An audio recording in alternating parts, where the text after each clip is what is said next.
your business. When you're hungry at lunch, show your business card at Domino's in Jefferson City and Morristown when you make your purchase for pickup or delivery to get 25% off the entire order. That's 25% off your order at Domino's in Jeff City and Morristown when you show your business card. Call 865-471-6700 to get a pizza.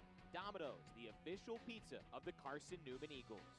Insurance, it's about people, not things. It's about security. It's about confidence. It's about relationships. It's about trust. It's about you.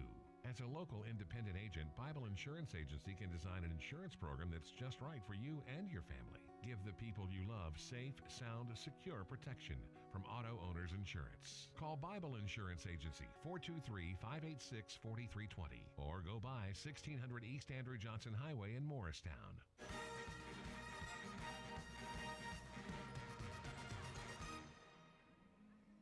Mason Mooney twirls up a 6-4-3 double play ball as he faces the minimum in the first. And Lincoln Memorial gives the ball to a sophomore right-hander from Marietta, Georgia, 6'1", 190-pounder, Ethan Bobo. Bobo this season checks in with a 2-1 record, making his sixth start of the year. Has an ERA of 3.51 for this pitching staff that entered the weekend second best in the conference in team ERA, and their ERA is south of 4 on the road this season. And Bobo gets the start here in the bottom of the first inning. It'll be Trey Miller to start us off for the Eagles in this frame. Had a 4-game hitting streak snapped yesterday, as he did have a stolen base and a sacrifice bunt in his 5 trips to the plate. Now in at 296 for the year. And let's see how the Eagles offense responds here. They've scored first in their last 3 games. Bobo works out of the stretch here against Trey Miller. Just like Queener yesterday. No windup from him, and he hits Miller on the left wrist. And that one certainly looked like and sounded like it caught a lot of Miller's wrist. No padding on that side, and he's aboard. And another glance at it. Definitely looks like that thing caught him right on the wrist and the hand on the left-hand side. But Carson-Newman's leading base stealer with 10 of them is aboard on the first pitch. And now Dalton McClain, a .255 hitter for the season, digs into the box, and Bobo works out of the stretch. He delivers. McClain bunts it. Very good one. First base side. Goes about 65 feet up the line before it's picked up by the pitcher, Bobo. Underhands to first to get the out. Sacrifice works. 1-3. And it gets Miller into scoring position with 1 out for Carson-Newman's hottest hitter. James Denton hits in each of his last 7. He's hitting north of 500 over that stretch. And he has been toured against the league as well. 1 out, runner at second base, and Carson-Newman looking to strike first here against the Splitters. Right-hander with a long hold out there on the slab. Glances at Miller, now pitches, and Denton fouls one into the mitt of the catcher Pauser for strike 1. Defensively behind Bobo, Hall, Goda, Keene left, right in the outfield. Harvey, Bowen, Boyd, Kurth, third to first. And it's Cameron Pauser behind the dish. Denton's driven in 8 against the league this year, leads the team with a .347 hitter against the conference. 1 strike pitch. Denton rips one to first. It takes a nice hop right into the glove of Kurth, who is playing right behind the bag. He runs to the base himself to retire his positional counterpart. Miller hustles over to third base, and it'll come down to Mitchell Ballant to get anything done. Ballant with a 2-homer day yesterday. He's up to a .339 hitter this season. 8 long balls, 26 driven in, and after the game said that his goal all year long has been to get to double-digit homers, and with 3 conference series plus today left, that's in his sights. Bobo pitches, and Ballant swings and fouls it off. Ballant's been very aggressive in the count this weekend, swinging early and often. Eagles have a runner 90 feet away and a good runner at that. And you might think if a ball can get away, he would race home, but Bobo has thrown just 4 wild pitches all season. 1 strike and nothing to count. Right-hander settles in on the slab. Lifts the leg and pitches, and Balance swings. Fouls it off as it skips up the first base line. And Balance now in a 2 strikes and nothing hole. Well, Carson-Newman got to Patrick Queener early yesterday, despite the fact Queener ended up going 7 innings. Eagles scored in the second and third frames, went ahead 4-0 early, led by as many as 4 twice. And LMU was able to get the tying run into scoring position and the winning run aboard in the 9th before Tyler Shaver slammed the door shut. 0-2 pitch. Ballant flies it foul off of the netting first base side. Well, if you remember yesterday, the wind was as big of a factor as anything. But today, doesn't appear as if it will play as much of a factor as the American flag in right center field. Just kind of dwindling on the pole. 0-2 pitch once more. Balance slices one out towards center field. That sinks and drops in for a base hit. Miller in to score. Ballant continues his hot hitting. Eagles lead it 1-0. How about that on an 0-2 pitch as well? Ballant didn't hit that ball all that hard, but had the perfect amount of loft to get it out towards center field. Muscles it out there, and Carson-Newman scores in the opening inning.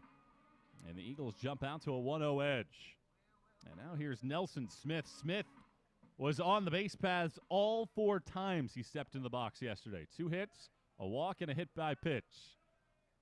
1-0 Eagles in the first against Bobo. Right-hander works out of the stretch. Lifts the leg and fires, and a breaking ball on the inside corner for strike 1. Carson-Newman has won 5 in a row here at home against the Splitters. It's the longest streak the Eagles have had since they rattled off 8 in a row over a decade window from 1998 to 2007. 1 strike and nothing to count here to Smith. A long pause, now the pitch, and that's a fastball that skies high for a ball. 1 ball, 1 strike. Carson-Newman snapped Lincoln Memorial's 3-game conference winning streak yesterday. Splitters have won just the 1 series, and that was the sweep of Tusculum last weekend. Counts even on a ball and a strike and a throw to check on Ballant, who's back with a headlong dive. A 2-out base hit from Mitch Ballant has Carson-Newman on top. And the Eagles at 17-15 now on the season. A win in Game 1 today would get them above 500 by 3 games, the most they've been this year. 1-1 pitch. Another breaking ball. Dots the inner half for a strike. 1-2.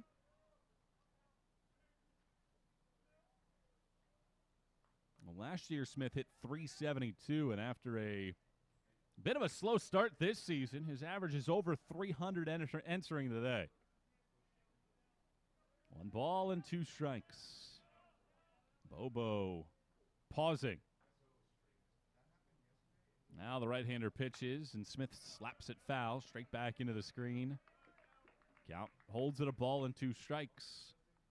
Lincoln Memorial decked out in the gray uniform tops and bottoms today with blue lettering and numbering. The blue lids with the LMU logo on the front of the hat in white. Carson-Newman with the Carolina Blues on top and the white pants below. 1-2. On hold once more. Ballant back to first on a throw.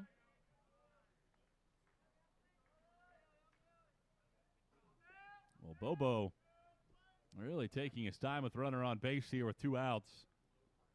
Still ahead in the count and a ball and 2 strikes. Right-hander comes set on the first base side. Checks Ballant, pitches. Ballant takes off. The pitch is taken low for a ball. The throw down to second base is in plenty of time from Pauser. Right into the waiting mitt of Boyd. And that ends the inning. So caught stealing 2-4, but it does not overshadow Mitch Ballant's 2-out RBI single. And the Eagles have taken a 1-0 lead in Game 2 of this 3-game set. We go to the second inning. Mason Mooney back to the slab when we return here on the Eagle Sports Network. Protect your home from unwanted electrical surges like lightning. AEC can install a surge protection device at your electric meter. The device works by diverting excess voltage either back into the system or to the ground. AEC also offers power strips for use inside your home to protect electronics and other items. The cost of this protective service from AEC is $9.95 per month. Ordering today affords you no connection fee. AEC. We're power with purpose. Dorm food got you down? Need a home-cooked meal? Then Lisa's Country Kitchen is for you. Lisa's Country Kitchen has been feeding Carson-Newman students for 15 years. Lisa's has a family-friendly atmosphere all day long, from the morning with her $2.99 breakfast specials to dinner with Lisa's fresh, never-frozen steaks. Carson-Newman students get a 10% discount with their student ID. Lisa's Country Kitchen on Route 92 off Old Andrew Johnson Highway. The best food for the best prices.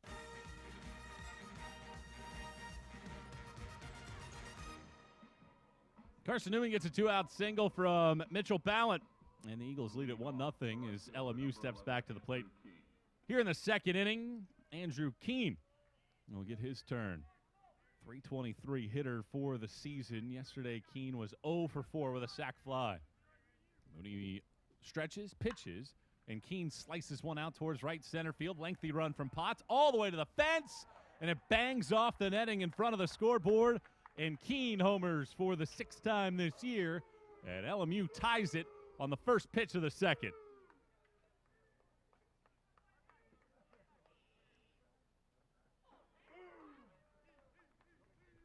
Keene, his team-leading 6th home run of the year.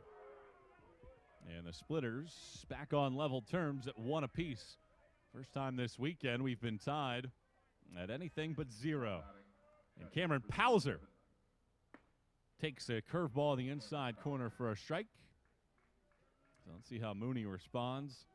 Mooney has been hurt by the long ball in his career, the 0-1. Just missed high on a breaking ball, 1-1.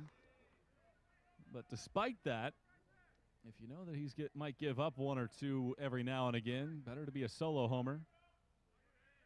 1-1 pitch. Just missed down and away with a fastball. 2-1. Will Gibbs is playing almost right behind the second base bag as the Eagles shift Pauser well to the left-hand side, the 2-1. Pauser hits this one in the air out to left center. McLean started back. He squares it off into the alleyway, and the center fielder grabs it out of the air, retiring Pauser for the first out here of inning number 2. Tied at 1. We're tied at 41 all-time in this series. A rubber game of sorts here in game number 1 of this twin bill today. Caston Harvey gets his opportunity. He struck out to end yesterday's game. And Mooney's first pitch is a ground ball hit sharply to a pulled-in third baseman Gibbs. Lobs a throw over to first base. Denton didn't have his foot on the bag. He grabs it and then used that right foot to slap it on the bag before Harvey gets down there.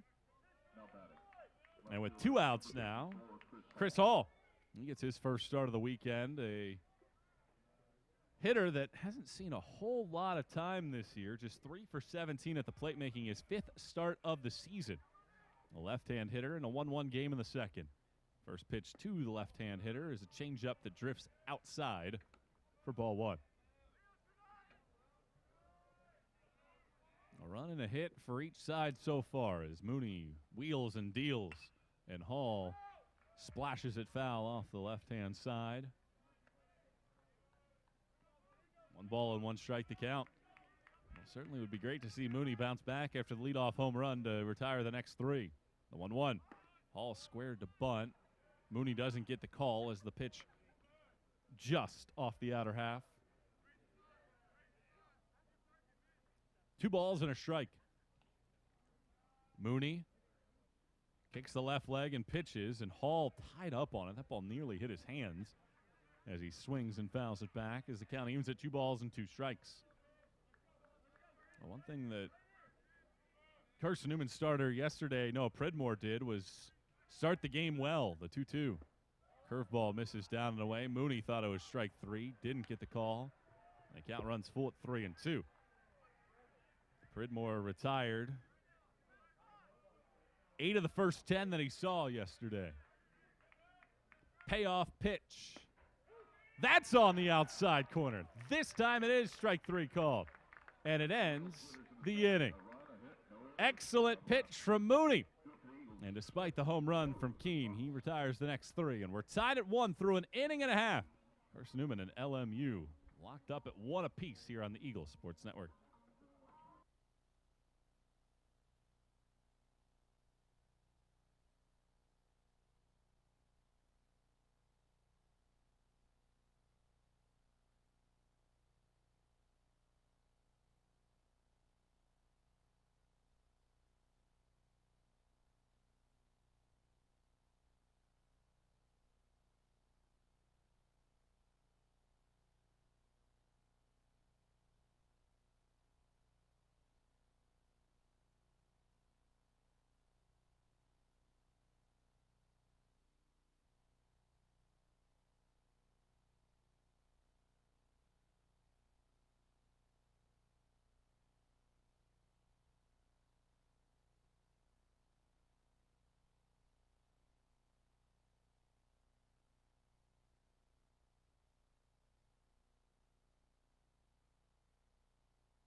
Andrew Keene homers to lead off the second inning, and that levels the terms at 1 apiece. And Carson-Newman will send 5, 6, and 7 to the plate here in the second inning. Nelson Smith stands into the box. He was at the plate when Mitch Ballant was caught stealing to end the opening frame. So Smith will get his first turn to swing the bat here officially in this game, and the right-hander Bobo delivering and sweeps a slider through the zone for strike 1 call. He threw just 12 pitches in that opening inning, despite the fact that he saw 5 different batters. Eagles were aggressive early and often in the count. Bobo straightens up, and the 0-1, another slider. This time it's Smith lunging out after it and getting a piece to foul it back. He does fall into an 0-2 hole, however.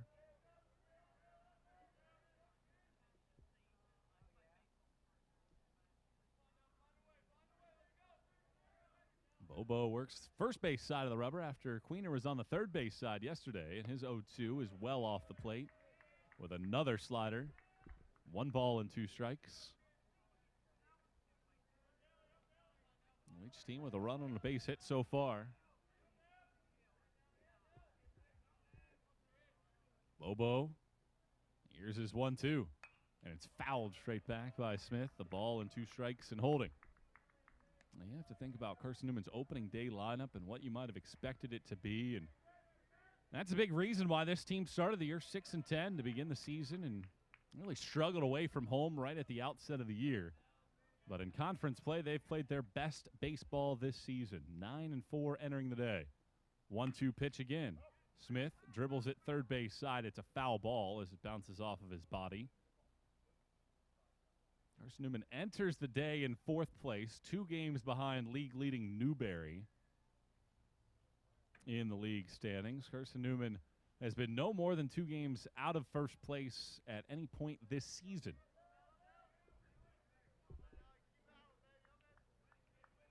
And it is a busy day around the league with all of the shuffling of the schedule. Today is the busiest with a lot of doubleheaders today. Count holds at a ball and 2 strikes against Smith. Here's the pitch, and it misses low below the knees. 2 balls and 2 strikes. 2 series have wrapped up. Mars Hill sweeps Limestone. They put up 41 runs in the 3-game set on their home field, getting the sweep. And Catawba swept Anderson. 2 balls and 2 strikes. Bobo pitches. Smith lines it back into center field. This sinks in a hurry and drops in front of Goda. And another 2-strike pitch for a Carson-Newman hitter. Well, Smith saw a lot of pitches spanning the inning. That was a 7-pitch sequence that eventually the Carson-Newman left fielder wins. And the leadoff man on base, and here comes Zach Bose, the top power hitter amongst Carson-Newman active players, 18 career home runs, but he has 2 this season. Both came on opening day. Bobo pitches, and a fastball hits the outer half for a strike, 0-1. 2 other series started yesterday. Lenore Ryan winning game 1 at Wise, 12-5. And Newberry blasting Emory and Henry, 15-2. Those games are doubleheaders today, and Wingate and Coker getting started in their series today as well with a twin bill. Smith draws a throw. He's back. 4 steals this year after he had 19 a year ago at Maryville. And the Eagles have been aggressive in the last 2 games. 8 steals in the last 2. Another throw to first. Back once more is Smith.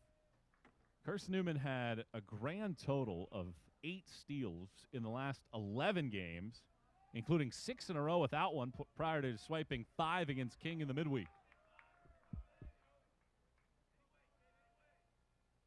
Here's the 1-strike pitch. Bose flies it foul off of first base, and now he's in an 0-2 hole. And today, that has not been the worst thing that has happened for Carson-Newman. They scored their run on an 0-2 pitch that Ballant flew into center field.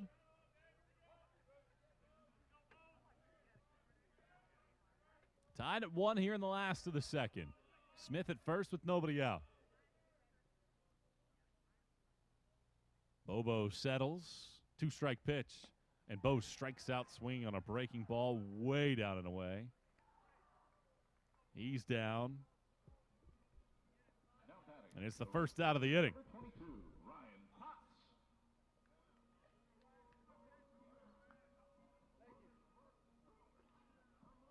So Bo strikes out.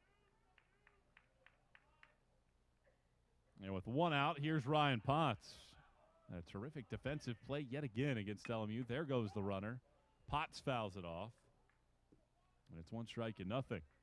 Last year, of course, had that first part of the relay throw to the plate to get the potential tying run in the 9th inning of the conference tournament. And yesterday, caught a line drive in right field and doubled off Bowles in the 4th. At the plate, Potts with a throw to first. Smith back. Potts went 1 out of 4 at the dish at an RBI single in the 2-run second. Oh, Bobo really slowing the game down out there on the mound. 1 strike and nothing. Now he pitches, and that is in there for a strike at the knees, even though the ball pops out of the mid of Pauser. And it's no balls and 2 strikes.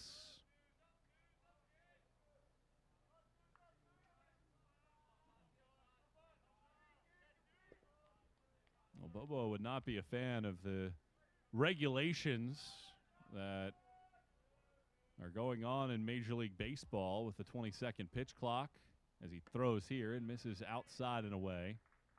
1 ball and 2 strikes. You have 20 seconds as a pitcher to deliver. Now with a runner at first base, 1 out, Potts in the box. 1-2 the count. Right-hander readies, and he just hit 20 seconds, so he would be in violation here as he now pitches. And Potts bounces it foul, third base side. The count holds it a ball and 2 strikes. At the Division I level, there is that pitch clock that is enforced. And I would imagine it's only a matter of time before you start to see that enforced more frequently at the Division II level.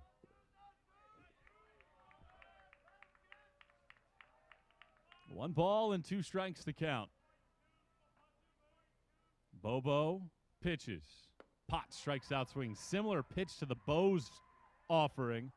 A breaking ball that just drops off the map down and away. And after the leadoff single from Smith, back-to-back punch-outs, have Smith still at first base and Aiden Gibson coming to the plate. So Gibson will get his turn against this right-hander Bobo in a 1-1 game in the bottom of the second inning. Throw to first base, and Smith back to the bag. Third baseman Casson Harvey has moved even with a bag at third, just in case Gibson has any thoughts of laying down a bunt. Right-hander stretches and fires. Gibson checks his swing, and he offers at it for strike one. Randy Hartzell is behind the plate in game 2. He was your first base umpire yesterday.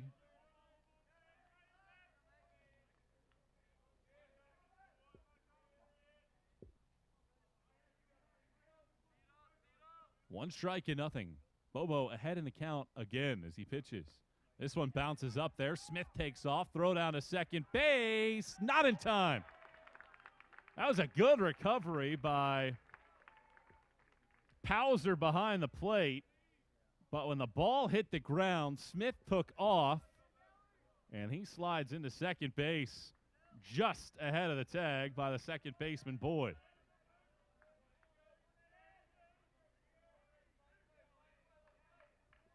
So with 2 outs, a runner in scoring position here for Gibson. He's one of the team's top run producers in the last month.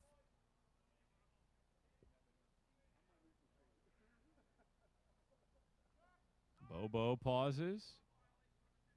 And now they did issue a clock violation on the pitcher. So it's 2 balls and a strike. So that is third base umpire Stephen Grady calling that one out. And that was a clock violation, so that's what I'm talking about. Bobo really working slowly out there on the mound, the 2-1. High and away, 3 balls and a strike.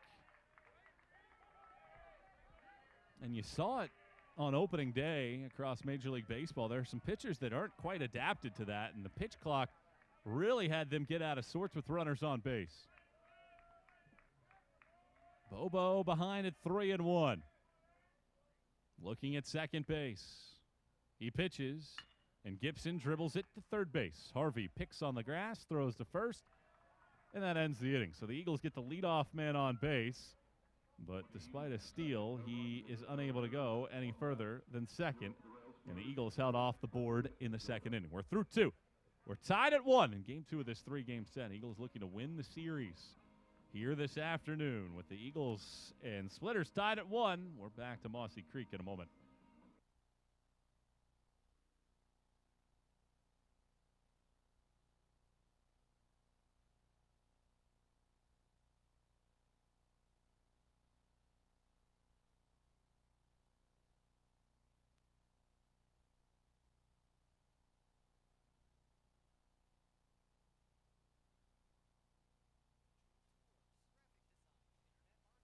Mobile app and film production services. InterDigital, laser focused on your success. Serving East Tennessee for 40 years, Magaha Electric is the perfect choice for all your electrical projects. Magaha Electric specializes in commercial, retail, manufacturing, residential, and industrial contracting needs. Magaha Electric can provide superior service, technical know-how, and realistic budgeting for any size project in a timely, cost-effective manner. Visit MagahaElectric.com for all your electrical contracting needs. Magaha Electric, your East Tennessee electrical contracting source.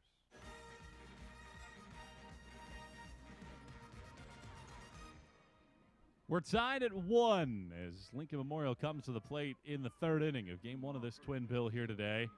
Ryan Kurth leads off for LMU, a .270 hitter against Mason Mooney, and the right-hander's first pitch is a foul ball off of first.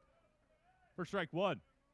Kurth yesterday started 0 for 2, then walked and doubled in a run in his final 2 plate appearances yesterday afternoon. 1 strike pitch. That hits the hand. I thought it hit the bat. And the home plate umpire, Randy Hartzell, says that it hit the hand of Kurth, and that is the second time that Mooney has hit a batter in this game. Now batting second baseman number 22. And looking back on the replay, it definitely does look pretty definitive that it caught the hand of the right-handed hitting Kurth. And the leadoff man aboard for the second straight inning.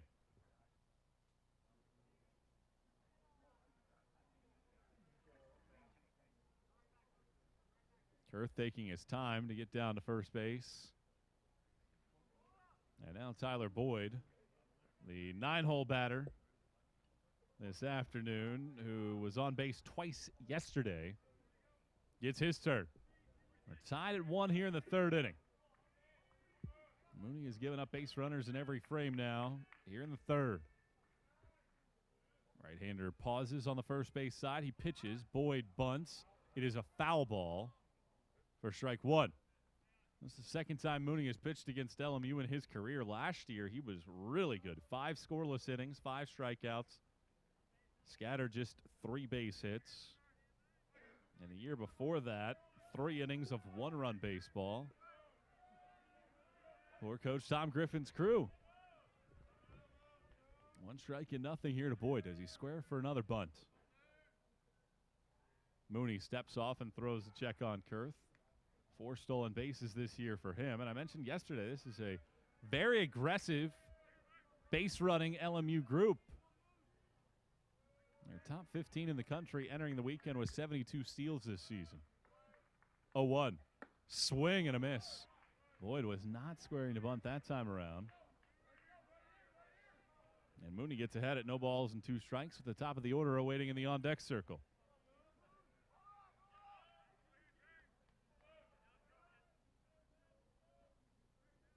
Right-hander Mooney ready to go. And here's his 0-2. Just missed high and away with a fastball. Couldn't entice Boyd.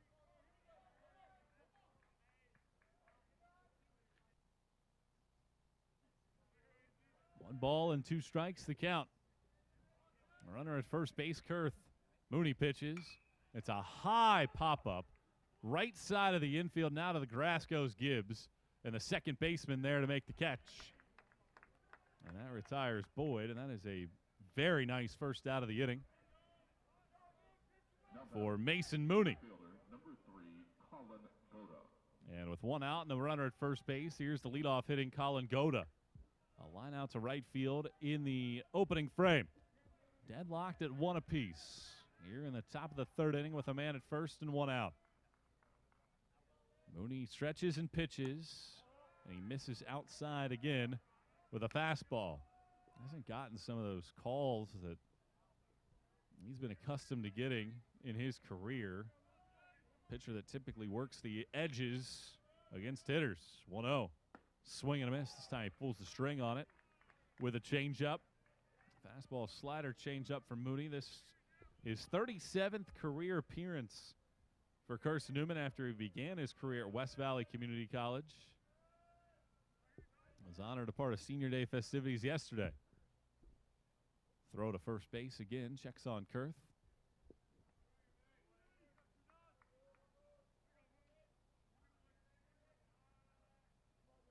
Both of these pitchers dealing with runners on base. Very difficult for either of them to really get in any kind of groove. Mooney's 1-1. Fly ball hit out towards right center field. McLean coming on, over, on the run. He makes the grab with that brown leather mitt. Retiring Goda, and Kurth retreats back to first base. Now batting, shortstop, number That 9, ball Cameron Bowen. seemed to die in the outfield. Again, McLean started back and had to race forward to be able to get to it. And made the catch on the run. And with 2 outs and a runner at first base, here's Cameron Bowen. He was hit by a pitch in the 1st. Mooney looking to strand that hit batter here in the 3rd. First pitch to Bowen is a breaking ball at the knees for strike 1. Carson-Newman and Lincoln Memorial deadlocked at 1 apiece here in inning number 3. Mooney looking to get the bat back in the hands of his teammates. His 1-strike pitch missed high, and those are pitches that yesterday that were strikes. And Randy Hartzell's zone has been tight to both pitchers today. 1 ball and 1 strike. He pitches. This one's well off the plate, breaking off the table. And a count at 2 balls and 1 strike. Well, both pitchers have dealt with runners on base, but that's when they've done their best work. 2-1 pitch, high and away, 3 balls and a strike. Mooney takes an extra second to walk off the mound. Adjust his lid. Take a look back into the outfield with a bird flying across the sky, and now gets right back on the Mossy Creek rubber. Behind in the count at 3 balls and a strike. He pitches, and he zips one on the outer half for strike 2 to run the count full.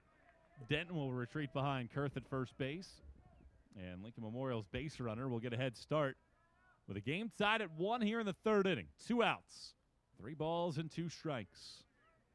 Mooney's ready to go, and the right-hander pitches, and it's a ground ball hit to 3rd behind the bag. Glove by Gibson. Long throw to first in plenty of time to get Bowen and end the inning. So Mooney hits the opening batter, doesn't give up anything, though. He strands Kurth on the base path. And after 2.5 innings, he had a good one going between 2 pitchers. 1 apiece is your score here at Mossy Creek. Can Carson-Newman regain the lead? We'll find out when we come back. Quality Suites of Morristown, the preferred hotel choice of the Eagles. Call 423-585-4000 for the Carson-Newman rate. Quality Suites of Morristown, the preferred hotel choice of the Eagles. Call 423-585-4000 for the Carson-Newman rate. Quality Suites of Morristown, the preferred hotel choice of the Eagles. Call 423-585-4000 for the Carson-Newman rate. Quality Suites of Morristown, the preferred hotel choice of the Eagles. Call 423-585-4000 for the Carson-Newman rate. Quality Suites of Morristown, the preferred hotel choice of the Eagles. AEC is a distributor for Marathon energy-efficient water heaters. We offer 30-gallon to 105-gallon tanks. Marathon water heaters are durable, lightweight, and warranted not to leak as long as you own your home. Foam insulation allows these thermal storage units to provide long-lasting temperature control. Marathon's lightweight tank is easier to maneuver and position. And the bowl-shaped tank bottom allows complete sediment drain. AEC. We're power with purpose.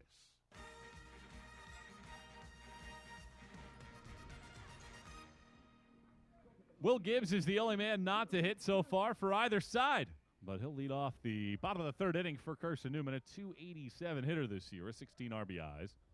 And in a 1-1 game, a right-hander Bobo pitches, and he elevates a fastball for ball 1. Yesterday, Gibbs had an RBI, a hit, and a walk. And when he struck out in the 3rd, he reached on a wild pitch, so productive every time. 1-0. There's a strike. Looked very similar to some of the pitches that maybe Mason Mooney wasn't getting in the last inning. It has been a very tight strike zone for both pitchers to work with in this ball game. Counts at a ball and a strike. The pitch. Gibbs loops it to right field. Coming on. Still coming on. Diving and making a terrific catch in right field is Andrew Keene. On and over towards the line. He laid out for it, and he robs Gibbs of a base hit. Terrific catch out there by Keene, and this is the league's best fielding unit. Leads the conference in fielding percentage, and Keene displaying that. So now Trey Miller. Miller has been hit by a pitch so far today in a 1-1 game in the 3rd. The first pitch to Miller. He lines one out towards right center field, and the second baseman Boyd got tied up, and it drops into shallow right center for a base hit. Eagles have a hit for the 3rd consecutive inning. Not a tough play for Boyd. He started to his right, kind of got his feet tangled up, wheeled back to his left, and he tried to sling that glove out there and snare it out of the sky, but it evaded his glove, and it drops in for a base hit.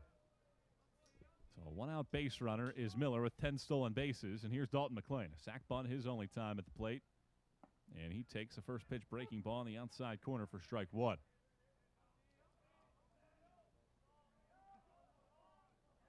Well, McClain had a terrific year at Walters State last year. A really slow start to this season before he really turned it up a notch. In March, 1 strike pitch, drifts off the plate. Count evens up at a ball and a strike.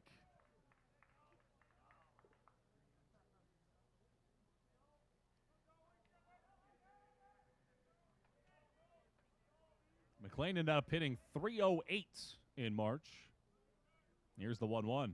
And he lines this one out to left field, but right in the tracks of Hall. He squatted forward for a half a second, then straightens up, puts both hands in front of his face, and makes the grab.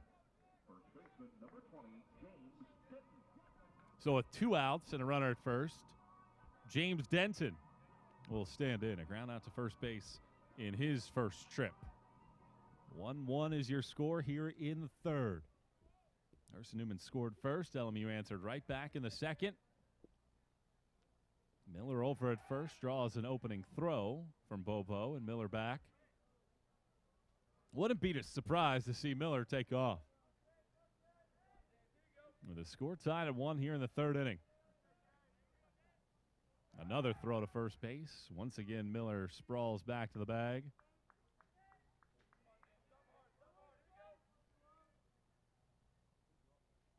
One ball, or 1-1 is the score. And Bobo ready to go as he pitches. And that misses inside. And there's 1 ball and no strikes. Well, so far, we've played 6 half innings. There's been a runner on base in every one of those. But these two teams now combined 1 for 10 with runners on base. The 1-0 nearly skipped the dirt. 2 balls, no strikes. Yesterday, these two clubs were 3 for 19 with runners in scoring position. Talk about missed opportunities for both sides throughout the game. Throw to first again. Miller's back. I mean, you just look up and down the list. I mean, you can make the argument that LMU felt like they should have won that game. And certainly for Carson-Newman, shouldn't have been in that position in the ninth if they take advantage of some chances. 2-0. Fouled off down the left field line by Denton. 2 balls and a strike.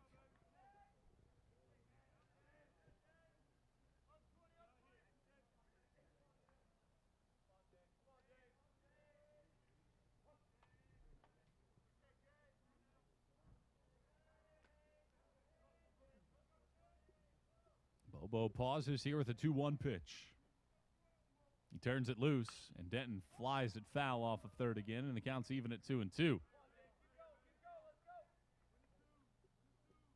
When you look at Denton's month of March,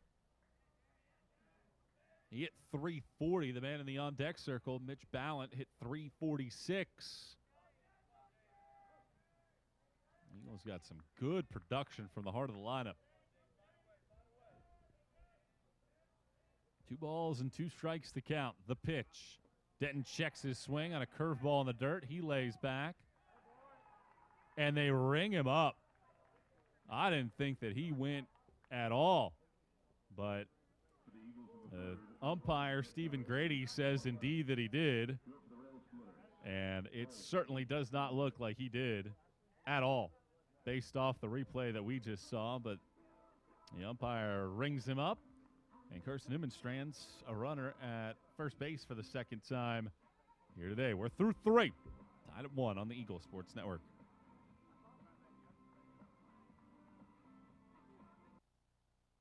We love to cheer for our home teams, like the Eagles. It means more when we're rooting for the people we know. Did you know Tri-Lite is your home team internet provider? We're right here in Jefferson City, serving the people we know with our ultra-fast, ultra-reliable fiber broadband network. And we'd love to serve you. Learn more at trilite.net or by calling 833-847-0824. Go Eagles! We select our insurance companies the same way you do, very carefully. When you work with us, you can count on receiving fast, courteous, and professional service and quality protection through auto owner's insurance. For a no-problem approach for your life, home, car, and business insurance needs, ask us about the No Problem Company, Auto Owners Insurance. Call Bible Insurance Agency at 423-586-4320 or go by 1600 East Andrew Johnson Highway in Morristown, serving the Lakeway area's insurance needs since 1931.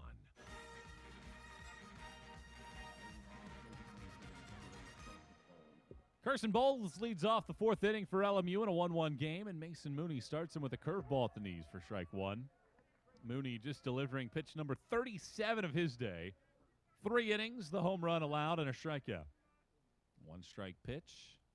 Another curveball. This one clips the inner half for a strike, 0-2. Mooney has hit 2 batters. In the first, got a double play ball immediately after, and in the third, retired the next 3 after the leadoff man reached. 0-2 fastball stays high, 1-2. Carson-Newman pitching has been dialed in, double-digit punch-outs in 3 in a row. 1-2. Curveball misses outside. 2-2.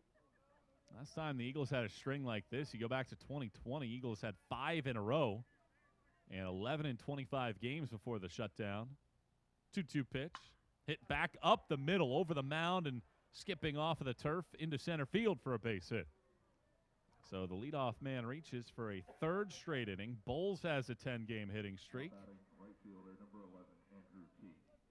And Andrew Keene will stand in. He launched a home run on the only pitch that he saw in the 2nd inning.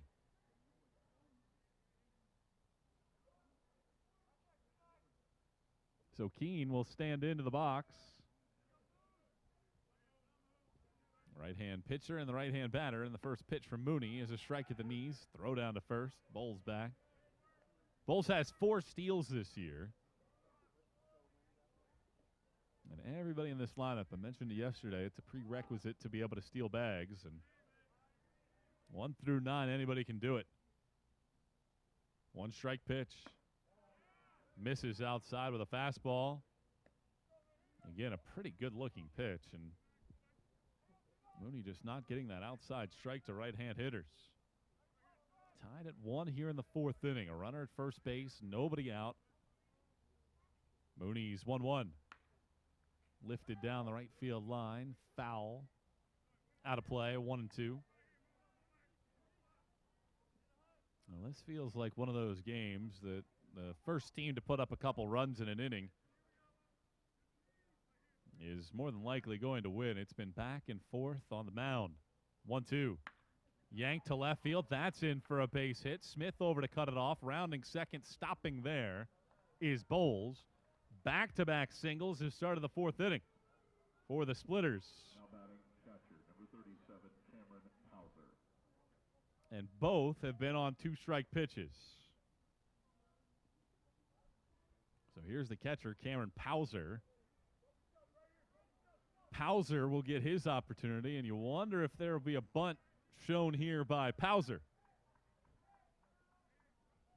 2 men on, nobody out in the 4th inning. Deadlocked at 1 apiece. Splitters haven't led this series.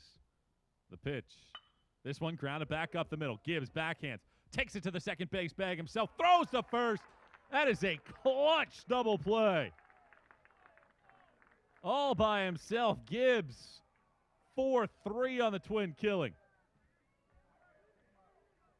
Bowles over to third base. Second double play the Eagles have turned here today. And Caston Harvey will be tasked with trying to give Lincoln Memorial the lead with 2 outs and a runner at third. Mooney's first pitch on the inside corner with a breaking ball, strike 1. Score even at 1 apiece here in the 4th. Mooney shakes no, now finds something. The 0-1 high fastball, 1 ball, 1 strike. Bowles 90 feet away. Getting a modest lead over there. The 1-1 pitch. Fouled off. Mooney ahead now at a ball and 2 strikes. Wind now starting to breeze a little bit out towards left field on a sun-soaked Sunday afternoon in Jefferson City. The 1-2 pitch. Grounded through the hole on the left side of the infield for a base hit. 3rd 2-strike single of the inning. Lincoln Memorial leads for the first time this weekend as Harvey puts LMU on top 2-1. Now batting left fielder, number 54, Chris Hall. Well, all 3 hits in this inning with 2 strikes, 2 of them with Mooney ahead at 1-2. That caught a lot of the plate, and Harvey didn't miss. And now Chris Hall, who was a strikeout victim in the 2nd. Righty against lefty, the lone lefty in the lineup. Mooney throws to first, and back safely is Harvey. He has 8 steals this year.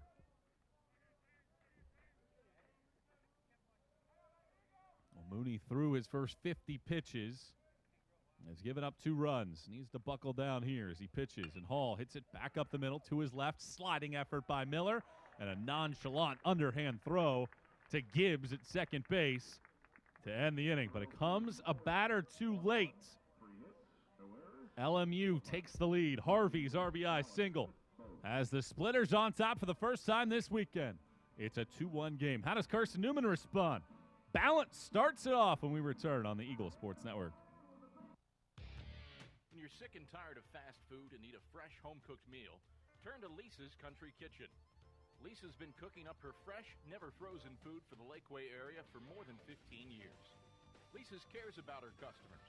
You may enter a stranger, but you'll leave a friend. From foot-long hot dogs to juicy steaks, Lisa's has the best food for the best prices. Lisa's Country Kitchen on Route 92 off Old Andrew Johnson Highway. The best food for the best prices. At Aramark, this year we go back to our foundation.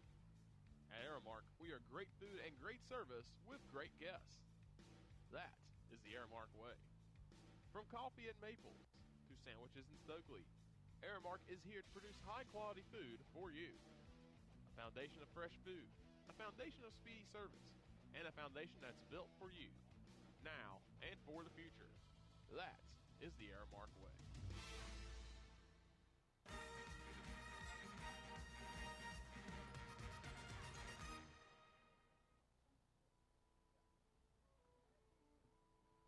Leading off, the catcher, number 19, Mitch Ballard. Carson-Newman finds itself behind for the first time in a week. Eagles trail 2-1 as Mitch Ballard leads off. RBI single, his only time up. Bobo back to work at 44 pitches in his first offering. Misses low for ball 1. 3 innings of 1-run, 3-hit baseball. 3 punch-outs for Bobo. And a 2-1 game here in the 4th. Ballard takes a strike on the outside corner with a fastball. 1 ball, 1 strike. Eagles haven't had problems with hits. They've had 1 in every inning so far, but haven't been able to do anything other than the Ballard RBI single. 1-1 pitch. Ballard chops one on 1 hop. In between hop now on the second bounce is Bowen at short, and he throws out Ballard at first base. I thought that was going to just take the 1 hop, and Bowen was going to charge forward and get to it, but that took 1 little small bounce as it got to the infield brown turf. And a good throw by Bowen gets Ballard. And with 1 out and nobody on, here's Nelson Smith. A base hit and a stolen base in his first time in the box. 2-1 LMU on top here in the 4th. Right-hander pitches, and there's a strike. No, that is a ball, and that looked really good. Not sure where that one missed.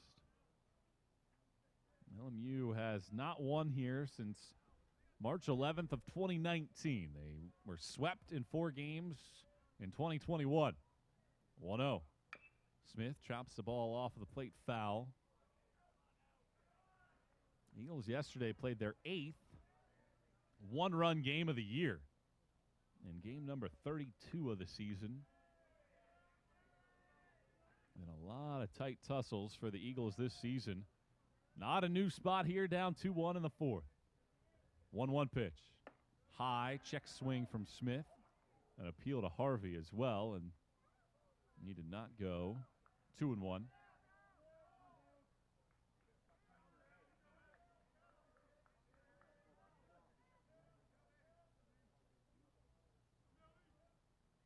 Bobo's 2-1.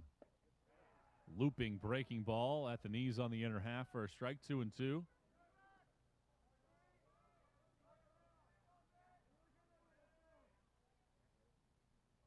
Carson-Newman had that, the leadoff man aboard in the first 2 innings. 1 out single for Miller in the 3rd. 2-2. Swing and miss. Curveball down in the 4th punch out for Bobo. And just like that, he's retired 4 straight. Now with 2 outs, it'll be on Zach Bose. Bose is a strikeout victim back in the 2nd. LMU leads it 2-1 here in the 4th. Bobo looking to set down Carson-Newman in order for the first time today. Righty pitches, and Bo slices it just over the first base dugout foul.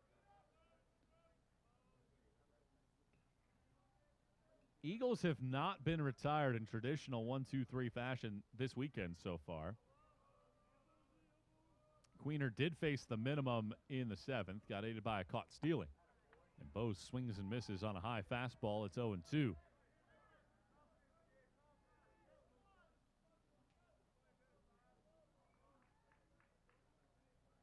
Bo's just not seeing it well right now at the plate. And those 2 opening day homers. And here's the 0-2 pitch.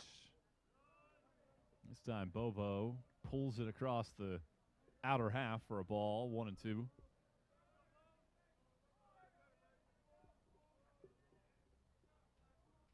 Bobo works with a little more pace as the bases are empty, the 1-2. And Bo strikes out swinging. It's the same breaking ball that he whiffed at in the 2nd inning. And Bobo's got 5 strikeouts. LMU riding a little bit of momentum, leads it 2-1. Bobo's retired 5 straight. Mason Mooney will try to match that when we come back. Eagles trail it 2-1. Domino's Pizza in Jefferson City and Morristown wants to help feed your business. When you're hungry at lunch, show your business card at Domino's in Jefferson City and Morristown when you make your purchase for pickup or delivery to get 25% off the entire order. That's 25% off your order at Domino's in Jeff City and Morristown when you show your business card. Call 865-471-6700 to get a pizza. Domino's, the official pizza of the Carson-Newman Eagles. Insurance, it's about people, not things. It's about security. It's about confidence. It's about relationships. It's about trust. It's about you. As a local independent agent, Bible Insurance Agency can design an insurance program that's just right for you and your family. Give the people you love safe, sound, secure protection from Auto Owners Insurance. Call Bible Insurance Agency, 423-586-4320, or go by 1600 East Andrew Johnson Highway in Morristown.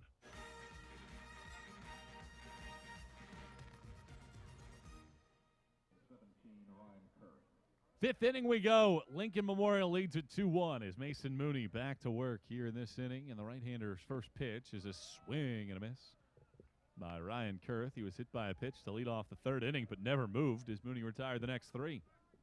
Eagles behind by a run. Mooney into his motion, the 0-1. This is outside with a fastball. 4 innings of 2-run baseball so far for Mooney. And the leadoff man has been his biggest problem. 3 straight innings he's reached. The 1-1. Misses down and away. 2 balls and a strike. I mean, it is tough right now to pitch for both sides because those are pitches you expect to get. 2-1 pitch. This one yanked through the left side of the infield for a base hit. Kurth has himself a knock. It is the 5th hit of the day and the 4th straight inning that LMU has the leadoff man on base. And Carson-Newman coach Tom Griffin wasting no time getting out of the dugout. And Mason Mooney will have a quick chat with Tom Griffin and Mitchell Ballant. And you wonder what the conversation will be like in terms of the strategy out there on the mound. If that is what Tom Griffin is talking about, is take a look around the rest of the league. It's a close one in the 4th inning. Newberry edging out Emory and Henry right now, 3-2 in the 4th. Each team 2 runs in the 3rd inning, and then the go-ahead hit from Winter, a double in the 4th inning, has given the Wolves, the league leaders, a 1-run lead in the 4th. Wingate scores twice in the 3rd inning, and they have a 3-1 lead at Coker. Mitch Ferris has struck out 5 already through 3 innings. And Seaver King, the freshman of the year a year ago, has 2 hits and 2 RBIs. Coach Tom Griffin still talking with Ballant out there, and the home plate umpire, Randy Hartzell, has been next to him for a long time and finally breaks up the meeting. Well, that is now 4 hits given up to the last 6 batters that Mason Mooney has faced. And it's the 9-hole hitting Tyler Boyd stepping to the plate, a pop out to second. In his lone plate appearance, LMU leads it 2-1 here in the 5th. scored the game's last two after the Eagles started the game in the first. A bunt attempt, back out to the mound. Mooney picks, throws it to first. That gets Boyd. Kurth down to second base. Mooney to Denton, 1-3 on the sacrifice. Batting center fielder number 3, Colin Goda. And now Colin Goda. Goda is 0 out of 2. A line out to right and a fly out to center field. Goda so far this weekend is now 0 for 6 at the plate. 2-1 LMU here in the fifth. Mooney's pitch. Good breaking ball in there for a strike. Getting ahead at 0-1. Great to have you with us for this one here today. Carson-Newman playing a 5-game homestand. And then they have just one more home series the rest of the way after Tuesday. 1 strike pitch. High pop-up. This one along the first baseline. Ballant giving it a look. He is under it, and it hits the top of the dugout and bounces into the seats. Well, everybody had to take cover over in that direction, and that ball hit along that first panel right above the dugout as Ballant, for a second, looked like he was going to make a play. But it's 0-2 here to Goda as he gets a second life at it. 2-1 splitters in the fifth. Mooney's 0-2 pitch. Swing and a miss. Excellent breaking ball this time around. He gets Goda, and it's the second strikeout for Mooney. Well, Mooney has been pitch efficient. His next pitch will be just his 60th of the afternoon. And Cameron Bowen, who had the 3 RBIs yesterday, is 0 for 1 today, standing in. And he takes a breaking ball and bounces off of the plate. 1 ball and no strikes. Carson-Newman trails Lincoln Memorial 2-1. Eagles looking for a 6th consecutive home win against the Splitters in a series tied at 41. 1-0 pitch. This ball grounded first base side. Diving effort by Denton. On a knee. Throws to first. Stumbling catch. Slapping the bag is Mooney. That ends the inning. Excellent athleticism all around. It starts with Denton on a sprawling stop to his right. From a knee, he gets up. Throws it to first. Mooney plucks a low throw out of the dirt. Gets to the bag. And that ends the inning. Terrific defensive effort. And Carson-Newman preserves a 1-run deficit. Now let's see if the defense can lead to some offense. Eagles will have the lower third of the lineup coming up. Down 2-1 on the Eagles Sports Network. Protect your home from unwanted electrical surges like lightning. AEC can install a surge protection device at your electric meter. The device works by diverting excess voltage either back into the system or to the ground. AEC also offers power strips for use inside your home to protect electronics and other items. The cost of this protective service from AEC is $9.95 per month. Ordering today affords you no connection fee. AEC. We're power with purpose. Dorm food got you down? Need a home-cooked meal? Then Lisa's Country Kitchen is for you. Lisa's Country Kitchen has been feeding Carson-Newman students for 15 years. Lisa's has a family-friendly atmosphere all day long. From the morning with their $2.99 breakfast specials to dinner with Lisa's fresh, never-frozen steaks. Carson-Newman students get a 10% discount with their student ID. Lisa's Country Kitchen on Route 92 off Old Andrew Johnson Highway. The best food for the best prices.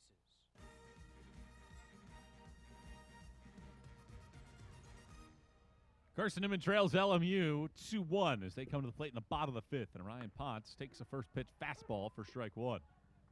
That's just the 57th pitch for Ethan Bobo. Both of these pitchers have been very pitch efficient so far. Bobo has retired the last 5. 1 strike pitch. Potts way late on a fastball up in the zone. He's in an 0-2 hole. Potts struck out back in the second inning. Bobo really having a good outing. The right-hander gets the sign, and he pitches. And that's on the outside corner, and that is a pitch that all game long was not even a question. It was a ball. But that's the third straight strikeout by Bobo and his sixth of the game. The second most he's had in an affair this year. Aiden Gibson stands in, a ground out to third, his lone time at the plate. 2-1. LMU on top in the first pitch. Gibson dribbles it third base side. Diving effort by Harvey, but it gets past him to Bowen. He throws on the run over to first in time to get Gibson. Well, Harvey gave it a diving effort, and fortunately for LMU, it didn't take any kind of redirect. And Bowen had the wherewithal to make that play. 7 in a row retired by this right-hander. And here's Will Gibbs, robbed of a base hit his first time up. And he takes a breaking ball well down and away for ball one. Carson-Newman trails it 2-1 here in the bottom of the fifth inning. 2 outs, nobody aboard. Eagles haven't had a hit since the third. Bobo pitches and misses low again with another breaking ball. 2 balls and no strikes. If Bobo gets through this inning, it'd be the second longest outing he's had this year. 2-0 pitch. Spots a fastball over the heart of the plate. 2-1. His best outing of the season came against Wingate on March 11th. 6 innings of 2-run, 8-strikeout baseball. 2-1 pitch. Well outside. 3-1. Eagles would love to get Gibbs on base with the top of the order looming. Trey Miller in the on-deck circle has been on base twice. 3-1 pitch. That misses down and away. So that snaps a string of 7 in a row retired and a 4-pitch walk. So with 2 outs and a runner at first, here's Miller. Was hit by a pitch and scored Carson-Newman's lone run in the first and singled in the third. Eagles behind by a run. 2-1 here in the last of the fifth. Bobo straightens up. He fires, and Miller pops it up on the infield. This should wrap it up. It is the shortstop, Bowen, making the catch behind the second base bag to end the inning. So Miller goes seeking after that first pitch, and the Eagles leave their third on base. And Carson-Newman continues to trail. It's a 2-1 game. We're through 5 here at the Silver Diamond Baseball Complex in Game 2 of this 3-game set.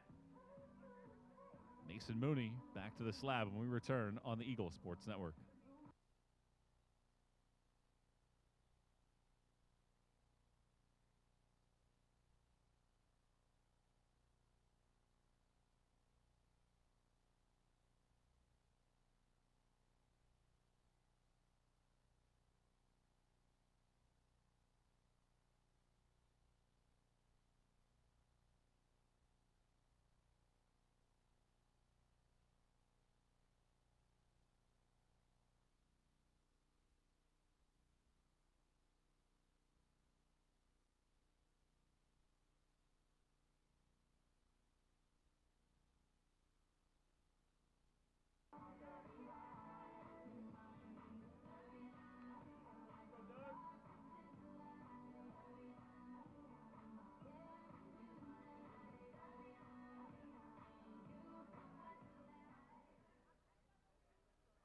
Eagles make a defensive change. Ben Wilcoxon has taken over in right field. And Mason Mooney back to work in the 6th inning. Eagles down by a run in his first pitch. The right-hand hitting Carson Bowles misses down and away. Bowles riding a 10-game hitting streak after singling and scoring the go-ahead run in the 4th. 1-0 pitch. Grounded back up the middle, off of the glove of Mooney and into center field for a base hit. Well, it looked like maybe for a second that ball is going to be gloved by Mooney, but instead he allows the leadoff man to reach for the 5th consecutive inning. Right fielder, number 11, Andrew Keene. So the leadoff man on base, Andrew Keene, who's homered and singled today, will get his turn. Right-hand pitcher kicks and fires and misses high for ball 1. LMU now out-hitting Carson-Newman 6-3 on the afternoon. Mooney through 5 innings of work so far. Now Mitch Ballant calls for time. And he'll make the slow walk out towards the mound to have a word here with Mooney. Well, some of the other games around the conference getting ready to lift off. It is Lenore Rhine jumping out to a 1-0 lead at UVA Wise in the opening inning. The defending conference tournament champions have the early advantage thanks to a long ball by Blake Bean, a leadoff home run to start off the day.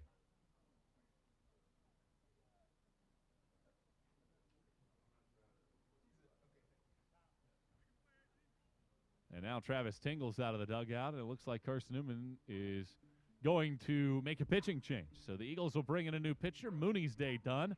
Eagles down by a run. 2-1 here in the 6th. We'll tell you about the new pitcher in a moment on the Eagles Sports Network.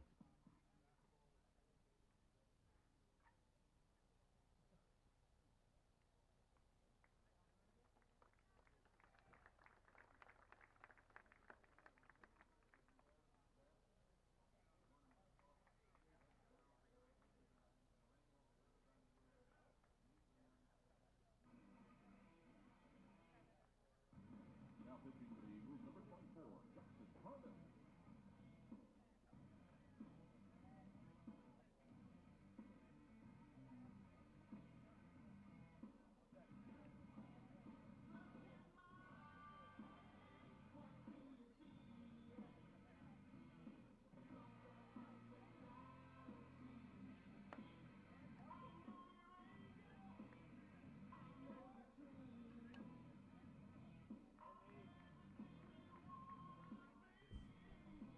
Jackson Harbin is on in relief. 13th appearance of the year for Harbin. He's 1-0 with a 5.14 ERA.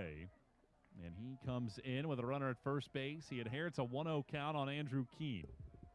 Harbin ready to go out there on the slab. His first pitch misses just below the knees. 2 balls, no strikes. Harbin pitching for the second time this week. Struck out the side in a scoreless inning against King. 2-0 pitch. That gets the bottom of the zone for a strike, 2-1. Well, yesterday, Tyler Shaver came in to close out the game, but I think Carson-Newman was actually initially calling for the services of Harbin, and Shaver went in instead. 2-1. High and tight, 3-1. But Harbin comes in an important situation here on this Sunday afternoon. 3 balls, 1 strike. Harbin flies a fastball in there, and it's popped out of play back into our right-hand side. Running the count full at 3-2, and bowls with those 4 steals this year. You wonder if perhaps anything in action with him.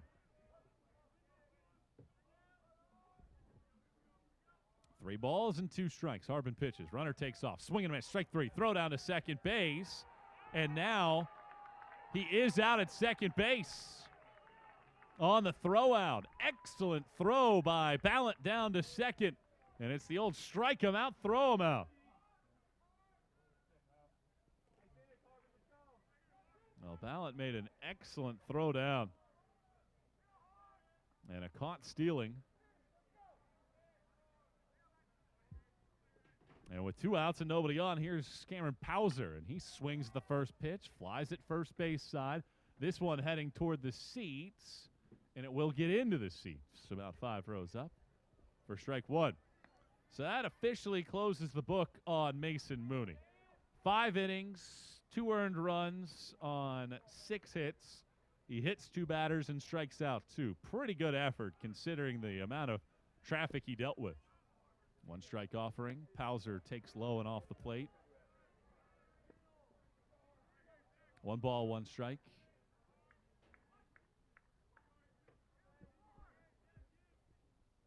Harbin settles in. He pitches, and it's fouled back to the netting as Harbin gets ahead at 1-2. Well, the Eagles going into the bullpen first. Yesterday, LMU didn't have to go there until the 8th inning after 7 innings from Patrick Queener. The 1-2 pitch. Curveball this time around, well outside. 2-2.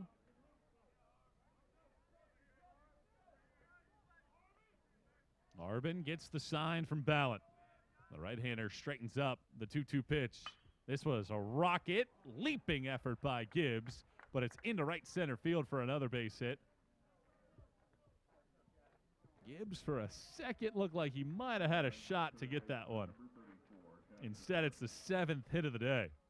It was hit to his right-hand side. He got a pretty good jump on it as well. And as he reached across his body and laid out for it, just a little bit late as it gets into the outfield. So a 2-out single from Pauser, and now Caston Harvey takes strike one on the outside corner with a curveball. Well, Harvey gave LMU the lead with a 2-out RBI single in the 4th. Right-hander pitches. Another curveball. This one skips away from Ballant, and that will allow Pauser to hustle down to second base. Wild pitch to Harbin. And it counts at a ball and a strike. 2 outs and another runner out there at scoring position. 1-1 pitch. Swing and a miss. Harvey well late on a fastball. Harbin blows it by him to get ahead at a ball and 2 strikes.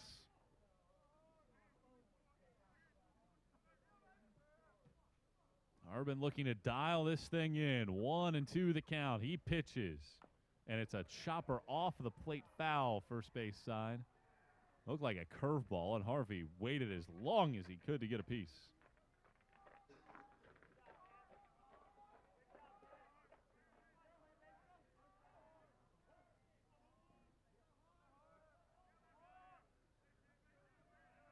Here's the offering, and another foul ball, this time straight back into the netting.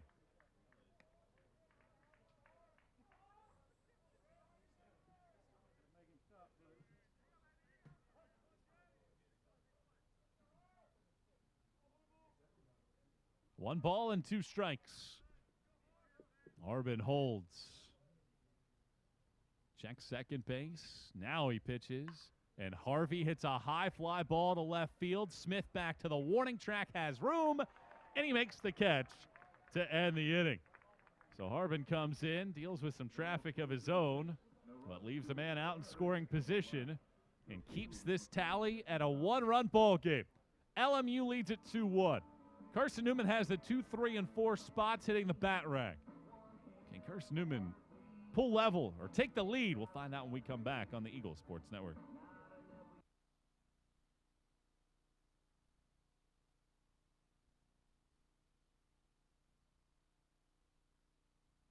Hotel.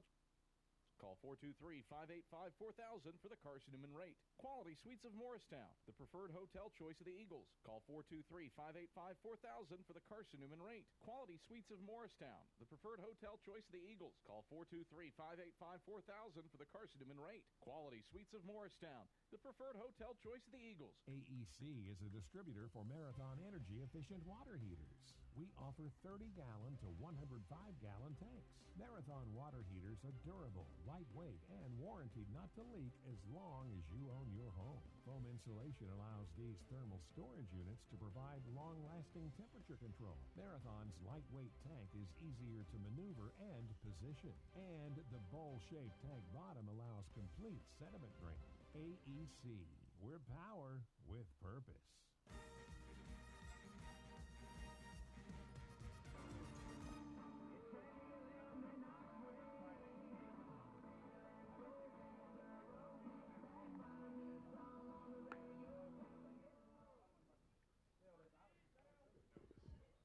Ethan Bobo has been dialed in.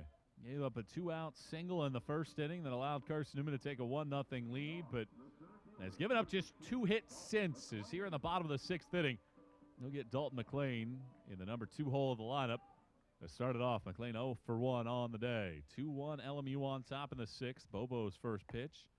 Right down the heart of the plate for a strike. Carson-Newman just 3 hits on the day in a ballpark in which they average over 8 runs per game and outscore teams by 40. 0-1 pitch, misses low on a slider. 1 ball, 1 strike. That's been a big reason why Bobo has been effective today. He's thrown the off-speed stuff with good accuracy and enticement. 1-1. McLean pops it behind us out of play. And now he's in the 1-2 hole. And the next pitch from Bobo will be just his 70th of the day. And the Eagles looking just to make him uncomfortable in some kind of fashion right now. 1-2 pitch. Tries that slider again. It drops well out of the zone. 2-2. It has been a pitch today that Carson-Newman has had trouble laying off of. Hauser drops the sign. Bobo straightens up. 2-2. McLean flies it foul.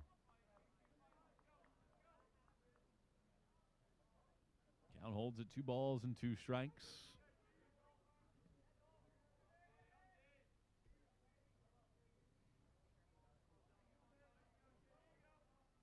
Bobo taps the foot, pitches. Yanks a fastball. 3-2.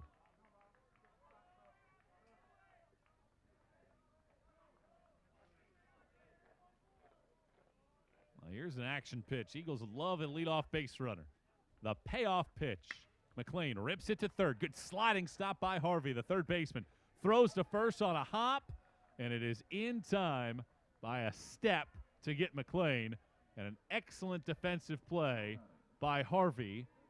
Keeps the leadoff man off the base paths in the 6th.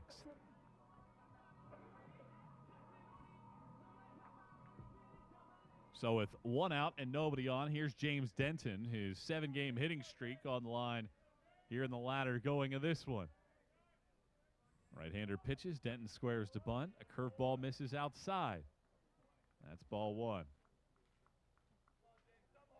Well, last season, you look at Bobo's numbers, mostly in relief, at a 3.53 ERA. Very stingy. 1-0. Denton swings, and it's a high fly ball to right center field. Keen into the alley, but it's the center fielder, Goda, making the catch in front of the warning track to retire Denton, who gave that ball a ride, but it stayed in the yard. Bobo has moved into that starting rotation this season. And he had a nice overall campaign as a rookie last season. Working his way eventually into the starting rotation. 2 outs, nobody on for Mitch Ballant in the 6th. The Eagles behind 2-1. Bobo's first pitch. Ballant chases it on a slider down for strike 1. He said part of the reason for his 2-home run day yesterday was that he had been overthinking it in the week prior. And a change of mindset at the plate. And it paid off. 1-strike pitch. He lines this one into the alleyway in right center field. Bangs against the grass. Rolls all the way past Goda into the fence. Ballant hustling to second base. The ball's dropped. Ballant stops at second base after he slipped on the bag and has to retreat back to second. One of the conference's leader in triple. Nearly had one, but he's kind of out on an island out there. First extra base hit of the day for Carson-Newman. Well, that was a mistake by both players for a half a second. Goda picked up the ball. He pounced it into his mitt, and when he did so, it came out of his hand and fell on the ground, and Tom Griffin gave Ballant the stop sign, and he had to slide around the bag and get back to second. So now Nelson Smith with the Eagles down by a run with 2 outs here in the 6th. The first pitch misses down and away for ball 1. Eagles 1 out of 3 with runners in scoring position in this game, and last year they really struggled. 235 in the 4 meetings with LMU with runners in scoring position. Despite having nearly 20 more at bats than the Splitters, Eagles lost the first 2, won the last 2. Check it back at second base. Ballant back to the bag. And the count at 1-0. Can Nelson Smith deliver? He's got a single already today. He's 1 out of 2. Righty against right-hand batter. Eagles down by a run. Bobo's 1-strike pitch. Smith grounds it in the hole at short. Bobbled by Bowen. Everybody is safe. And Carson-Newman has him at the corners with 2 outs. And that'll be officially ruled an infield single. That would have been a lengthy throw for Bowen to get it across the diamond. And Carson-Newman had entered this inning, which is 3 hits. They have 2 of them here in this inning. And now Zach Bose, mired in a little bit of a slump. Does he break out of it here? He struck out swinging both times up. He's been fooled by the curveball. Eagles down 2-1. Runners at the corners and 2 outs. Righty against this right-hand batter. Bobo stretches. He pitches. And he starts him with a fastball down the middle for strike 1. That certainly would have been a pretty juicy pitch to hit. Bose was just a 179 hitter in March after he hit 286 with 11 RBIs in February. 1 strike pitch from Bobo with runners at the corners. Here it comes. Bose got another fastball, and he's late on it, fouling it off at the first base side. He's in a 2-strikes-to-nothing hole.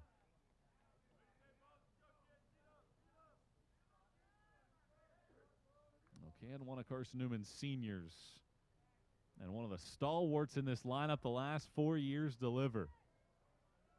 No balls and 2 strikes. Here's the 0-2. Bose loops it out towards left. Bowen going out. It's over his glove, and it drops in for a base hit. Ballant scores the tying run. Bose comes up clutch on an 0-2 pitch.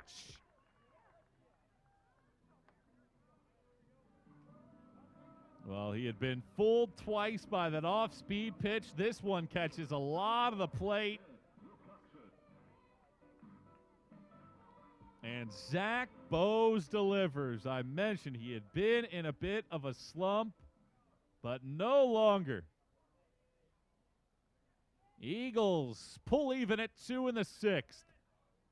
And runners at first and second base. Here is Ben Wilcoxon. Entered the game and right in the top of the inning. And he swings and fouls the first pitch into the netting, first base side. Well, let's see what Wilcoxon can do here in this position. He has been really good here recently, getting some at-bats from time to time. He's 5 for 8 this year with runners in scoring position. You know, 1 strike and nothing hole in a 2-2 game in the 6th. Right-hander holds and pitches. And he gets a strike on the outside corner. That'll draw the ire of the fans here on a pitch that hasn't been a strike all day long. In a critical spot, gets Bobo ahead at 0-2. But remember, Bose was in an 0-2 hole, and he just delivered the game-tying base hit. Righty against right-hand batter. A pause from Bobo. Checking Smith at second. He pitches, and Wilcoxon flies it out to right. This will hang up in plenty of time for Keene, and that ends the inning. But Zach Bose, the senior, comes up with a clutch hit, and the Eagles have tied the tally at 2. We're through 6. Eagles have pulled level again. Hang with us. We got a good finish coming up here at the Silver Diamond Baseball Complex. We love to cheer for our home teams, like the Eagles. It means more when we're rooting for the people we know. Did you know Tri-Lite is your home team internet provider? We're right here in Jefferson City, serving the people we know with our ultra-fast, ultra-reliable fiber broadband network. And we'd love to serve you. Learn more at trilite.net or by calling 833-847-0824. Go Eagles! We select our insurance companies the same way you do, very carefully. When you work with us, you can count on receiving fast, courteous, and professional service and quality protection through Auto Owners Insurance. For a no-problem approach for your life, home, car, and business insurance needs, ask us about the No Problem Company, Auto Owners Insurance. Call Bible Insurance Agency at 423-586-4320 or go by 1600 East Andrew Johnson Highway in Morristown, serving the Lakeway area's insurance needs since 1931.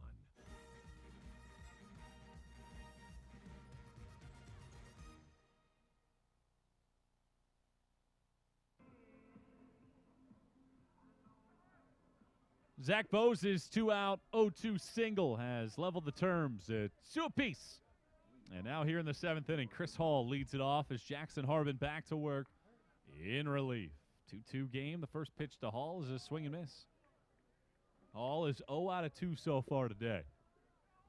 And we have a really good ball game going right now here at the Silver Diamond Baseball Complex. 2 apiece. 1 strike pitch to Hall. Misses down and in. The count moves to 1 ball and 1 strike. Now, these two teams in the last several meetings have been nip and tuck. The 1-1. Misses low again with a breaking ball. 2-1. Last year, the teams played 3 one-run games, including the conference tournament. Harbin pitches. Hall takes off the plate. It's 3-1.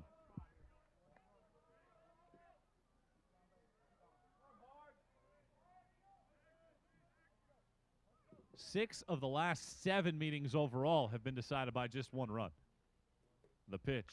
Hall fouls it back. Count runs full at 3-2.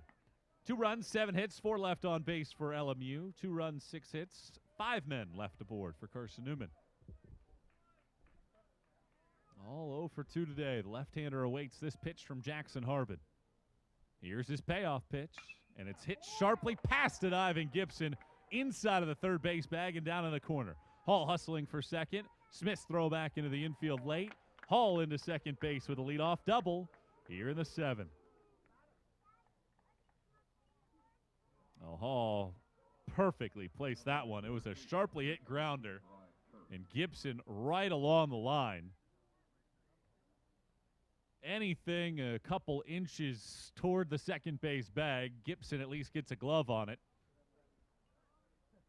But Hall finds some perfect space inside of the chalk. Leadoff man on base yet again. And here's Ryan Kurth. He's been on base twice. Harbin delivers and misses high with a fastball, 1-0.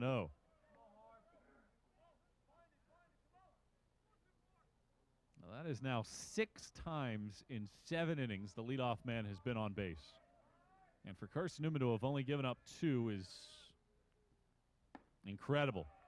1-0 is a swing and miss. Counts even at a ball and a strike. But frankly, that's been Carson-Newman's MO this season. Getting the leadoff man has been their biggest challenge this year. Opponents reaching at a 441 clip entering the day. 1-1. Curveball fouled first base side. The count moves to a ball and 2 strikes. With runners on base, opponents hitting .263 against him. That's been the biggest key. Despite the fact that men might be aboard, they find ways to hunker down. Harbin's ahead at a ball and 2 strikes. Boy, could he use a punch out here. Checking second and pitching. Stays high with this fastball to even it up at 2-2. Well, Harbin, high volume fastball pitcher. But he's got that curveball that he can snap off at times. And he steps off the back of the mound to check on Hall for just a moment. Right-hander now pitches, and a curveball here is popped up first base side. This one will reach the green grass. Right next to a couple fans checking out the ballpark here today on a nice and sunny day, despite slightly chilly temperatures. Really the only day over the next week that's going to be this chilly. Should be good weather from here on out after it was nearly 80 yesterday. Harbin ready, the 2-2. Doesn't get the chase on a curveball, and the count full now at 3-2. That's exactly what I was talking about. He likes the fastball, but can throw that curveball up there, and Kurth elected to lay off. Let's see what Harbin goes to. In a 3-2 count, tied at 2 in the 7th. He pitches, and it's a fastball swing and a foul tip in and out of the mitt of Ballant.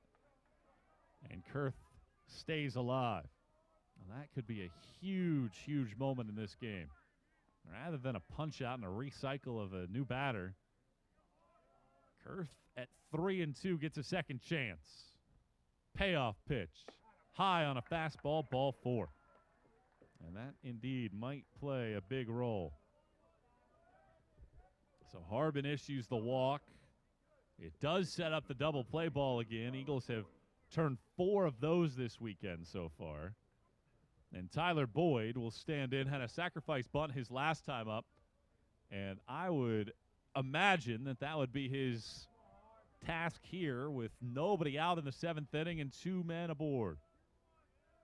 Corner infield pinching in. Harbin pitches, Boyd squares, fastball high and tight for a ball, 1-0.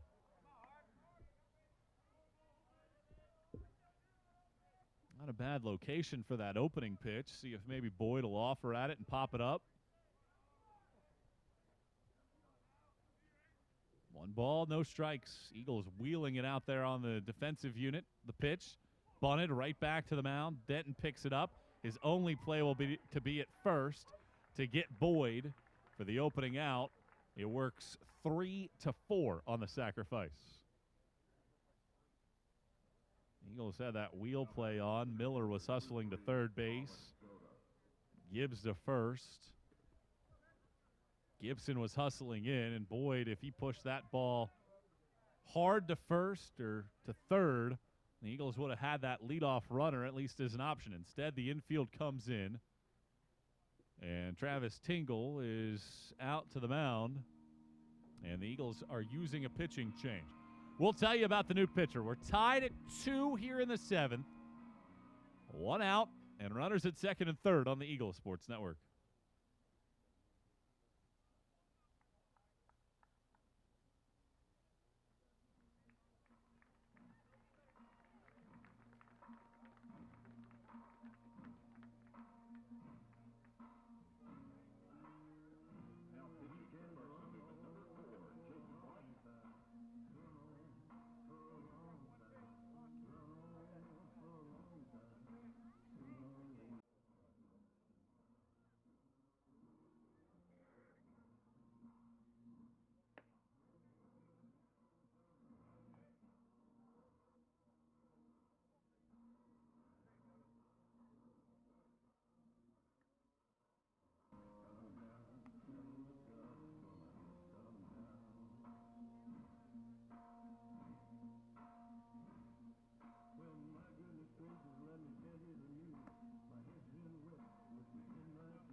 Jake Wright is called upon in relief here for Carson-Newman coach Tom Griffin. This is his 8th appearance of the year.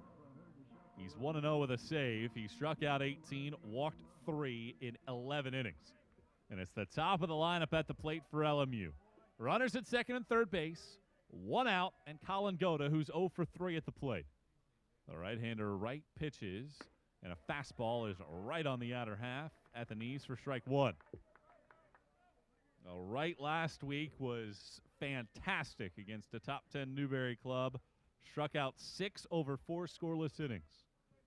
1 strike pitch, swing and a miss as he gets ahead at 0-2.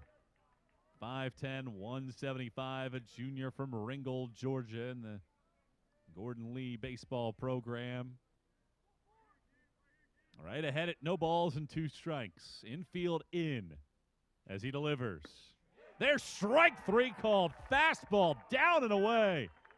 All right, comes in, dials up a punch out. And with 2 outs and runners at 2nd and 3rd, here is Cameron Bowen. 2-2 ball game. Bowen, 0 for 2. He's been hit by a pitch. He drove in 3 yesterday. Right stretches, he fires, and it's a swing and miss. Wright gets ahead at 1 strike and nothing. This is career appearance number 40 for Wright. He's now struck out 107 in 73 and a third innings. 0-1 from Wright. And it's popped foul and backing out of here. And he has thrown nothing but strikes in the head at 0-2 to Bowen. All right, takes a walk behind the rubber, adjusts the belt. Now he mounts the hill. Ahead at 2 strikes and nothing to Bowen in a 2-2 game in the 7th. The pitch. Popped foul and out of here. Well, that is the second time that Wright has seen his hat fly off, showcasing the lettuce underneath. Now with runners at second and third base with 2 outs in a 2-2 ball game here in game 2 of the series. All right, again ready with an 0-2. The right-hander readies. He dials it up, and it stays high around the shoulders with another fastball, and it's 1 ball, 2 strikes. Carson-Newman led 1-0 after 1. A home run from Keene tied it, and then a go-ahead base hit from Harvey in the 4th. Eagles tied it in the 6th. The 1-2. High and tight with a fastball. 2 balls, 2 strikes. Well, the last 2 have been up in the zone from Wright. When he initially came on in relief, he was living around the kneecaps. He nods his head yes. And the 2-2. Fouled again. Bowen spoils another. Count holds at 2 balls and 2 strikes. All right, takes a walk behind the slab. Splitters looking to regain the lead. But need a 2-out hit here from Bowen. Break-even pitch from Wright. On the way. Swing and a miss. He elevates the heater high and tight. Wright fans a pair and keeps this ball game tied at 2. The first 2 reach, but Wright comes in and fans a pair. And we're at stretch time at Mossy Creek. Wright does his job. And here comes Carson-Newman to the plate. Gibson will start us off in a 2-2 game when we come back in the bottom of the 7th. When you're sick and tired of fast food and need a fresh home-cooked meal, turn to Lisa's Country Kitchen. Lisa's been cooking up her fresh, never-frozen food for the Lakeway area for more than 15 years. Lisa's cares about her customers. You may enter a stranger, but you'll leave a friend. From foot-long hot dogs to juicy steaks, Lisa's has the best food for the best prices. Lisa's Country Kitchen on Route 92 off Old Andrew Johnson Highway. The best food for the best prices. At Aramark, this year we go back to our foundation. At Aramark, we are great food and great service with great guests. That is the Aramark way. From coffee at Maples to sandwiches in Stokely, Aramark is here to produce high-quality food for you. A foundation of fresh food, a foundation of speedy service, and a foundation that's built for you, now and for the future. That is the Aramark way.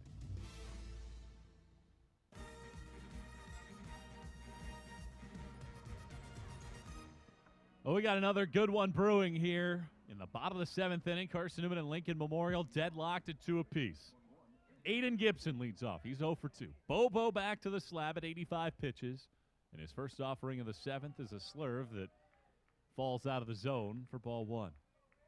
Well, if Bobo gets it out in this inning, it would be his career best outing. Has worked 6 innings once, the 1-0 across the belt for a strike, 1-1. Went 6 innings, gave up 2 runs against Wingate on March 11th.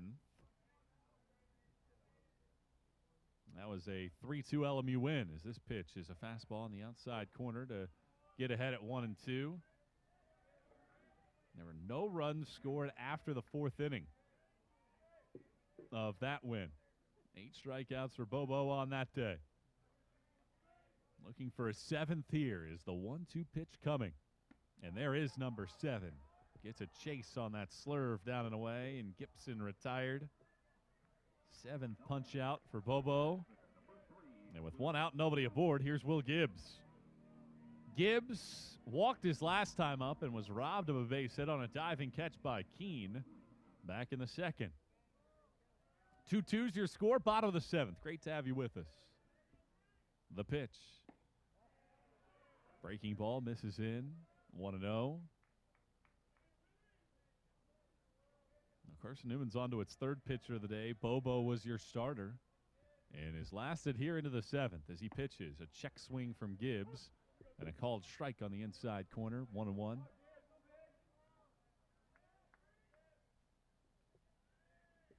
Eagles had 3 hits in the 6th. That matched their game total prior to that. 1-1. That's down and out off the plate. 2 balls and a strike. Bobo now sitting at 92 pitches in the ball game. He's thrown 60 for strikes. 2-1 the count. Here's the pitch. Bounced into the dirt on 2 hops out to the shortstop near the left shoulder. Bowen picks and throws out Gibbs, and the opening 2 retired here in the 7th. And that was the scene in the 6th before Ballant doubled, Smith singled, and Bose drove in the tying run on an 0-2 pitch in inning number 6. Let's see if Miller can get something going here with a 2-out rally in the 7th. Tied at 2. Miller's been aboard twice, 1 for 2 with a hit by pitch and a run scored. Here's the opening offering, and it's a slider that misses down. Ball 1. Well, LMU's pitching staff, as good as it is even better on the road.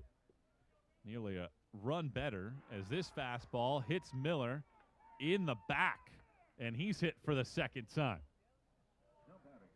So Miller plunked for the 2nd time in this ball game, and he's a 2-out base runner, and Dalton McClain will dig in. So Miller hit right in the backside, and he was very unhappy about that one. Had to wear the first pitch of the day, and now Bobo will deal with McClain, who's 0 out of 2. 2-2 game here in the 7th. Bobo stretches. Now he pitches, and McClain swings and lines one out to left center, but it hangs in the air as Goda makes a running catch. And that ends the inning. Carson-Newman and Lincoln Memorial are deadlocked at 2 apiece. Another tight game. 6 of the last 7 between these clubs have been 1-run efforts. And in a 2-2 game, we go to the 8th. LMU back to the plate when we return on the Eagle Sports Network.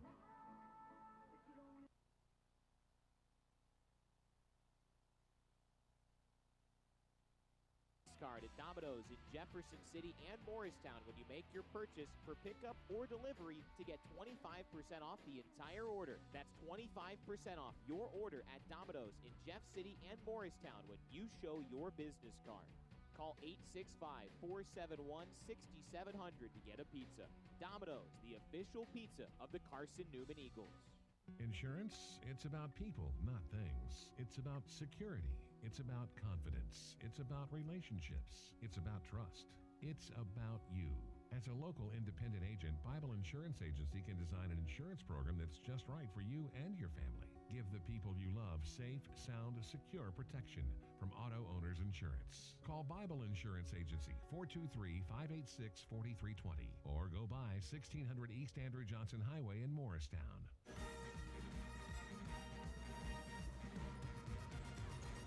Jake Wright will get 3, 4, and 5 in Lincoln Memorial's lineup here in the top of the 8th inning.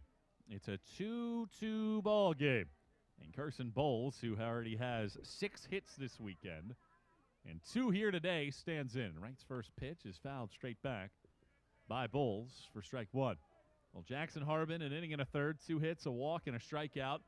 But for the 7th appearance in a row, no runs allowed. He's gone 11 and a third scoreless innings of relief. The 0-1. Tries the curveball and gets it on the inside corner for a strike at 0-2. Well, for Wright, just showing that pitch every now and then. Very valuable. He's ahead at 0-2. Wright pitches. This time it's the fastball, but it's well downstairs, 1-2. Now, which of these two teams gets that clutch hit in this ball game? Wind not a factor here today like it was yesterday. The 1-2.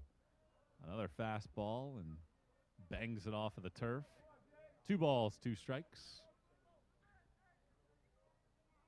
Well, Wright a year ago picked up the save in the conference tournament. The 2-2. Curveball, fluttered, foul off of first base, back into the grass.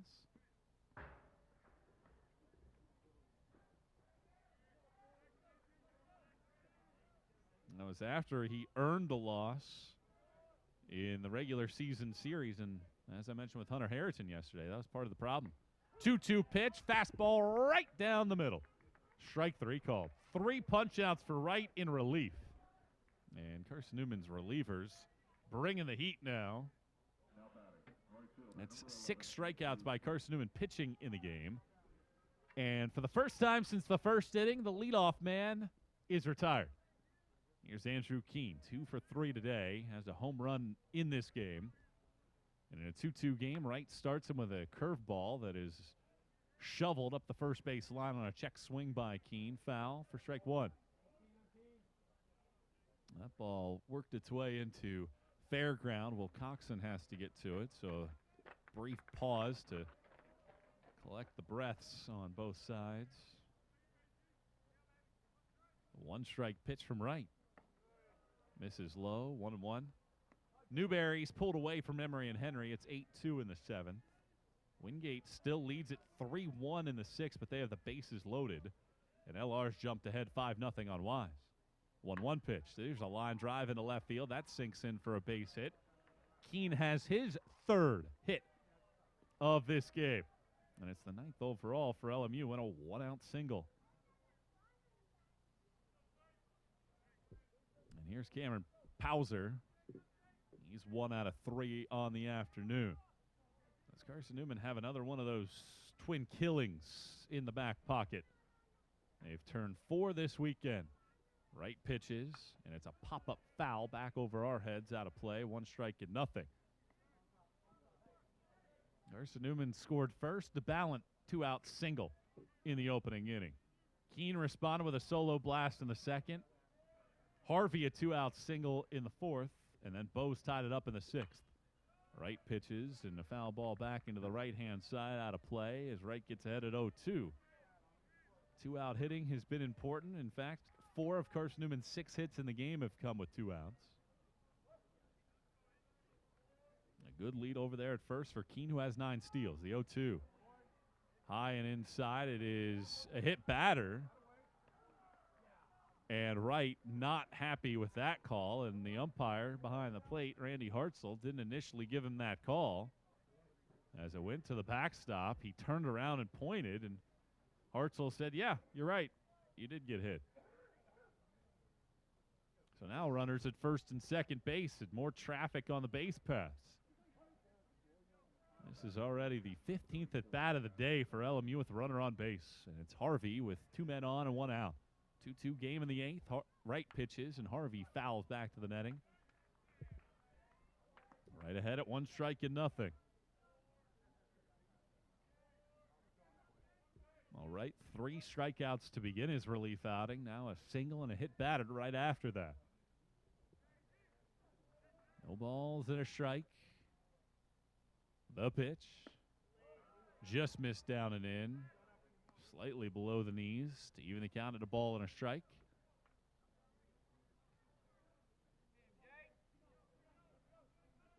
All right, working with runners aboard. Works on the first base side of the rubber. Half of his cleat is on the slab. The 1-1. Grounded to third base. Gibson gobbles. Throws to second. Gibbs, that's 1 to first base. Double play. 3rd one of the game for the Eagles. This one goes 5, 4, 3. And another big one to get out of the inning. And that strands a man on base. And the Eagles limit the damage again. To the bottom of the 8th we go. Denton, Ballant, Smith, heart of Carson-Newman's lineup, a chance to give the Eagles the lead.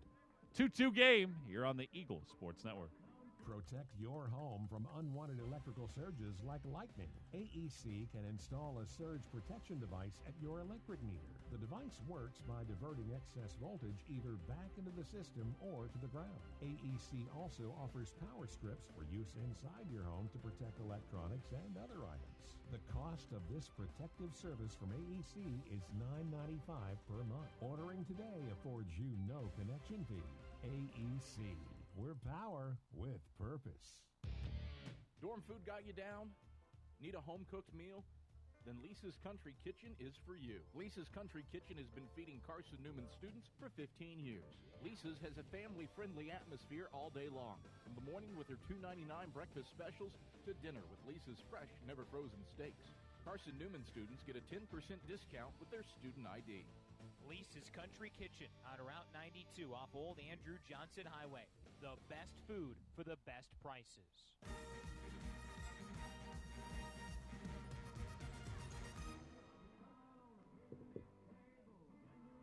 Bottom of the 8th inning. Carson-Newman has the potent spot of its lineup coming to the plate. Team leaders and RBIs due up. James Denton will start it off. Perhaps the final chance that he might get to extend his current 7-game hitting streak. A 2-2 game, and Ethan Bobo at 96 pitches back on the rubber. A career-high 7 innings of work so far for Bobo. And he starts the left-hand hitting Denton with a tailing fastball up and away for ball 1. Denton today, a ground out, a strikeout, and a fly out. 1 ball, no strikes to count. A lot of room on the left side of the infield for Denton. The 1-0. Breaking ball bounces off the dirt. 2 balls, no strikes. 7 innings, 7 strikeouts, 2 runs, 6 hits, and a walk for Bobo and this great pitching staff of LMU. 2-0, high and away. 3 balls and no strikes. This might be the second time today, if memory serves, that he's gone to a 3-0 count. I think Gibbs had one in the 5th. 3-0 pitch on the inside corner for a strike. 3-1. Well, of all the success that LMU has had with the leadoff man on base, can Carson-Newman get one here in the 8th? The 3-1. That's way off the plate. Never had a chance. Almost airmailed it. And Denton draws a walk, and he's aboard to lead off the inning. And now Mitchell Ballant will step to the plate. Ballant, an RBI single, a double and a run scored, 2 hits in 3 trips. And here comes Justin Haywood out of the dugout, and that might be the end of the line here for Bobo in the 8th. No official decision made yet, as Haywood goes out to the slab to check on his pitcher that just crested the triple-digit mark, sitting at 101. LMU had some action rolling down in the bullpen in the last inning or so, and now the move has been made. We'll tell you about the new pitcher. Tied at 2, leadoff man on base here in the 8th.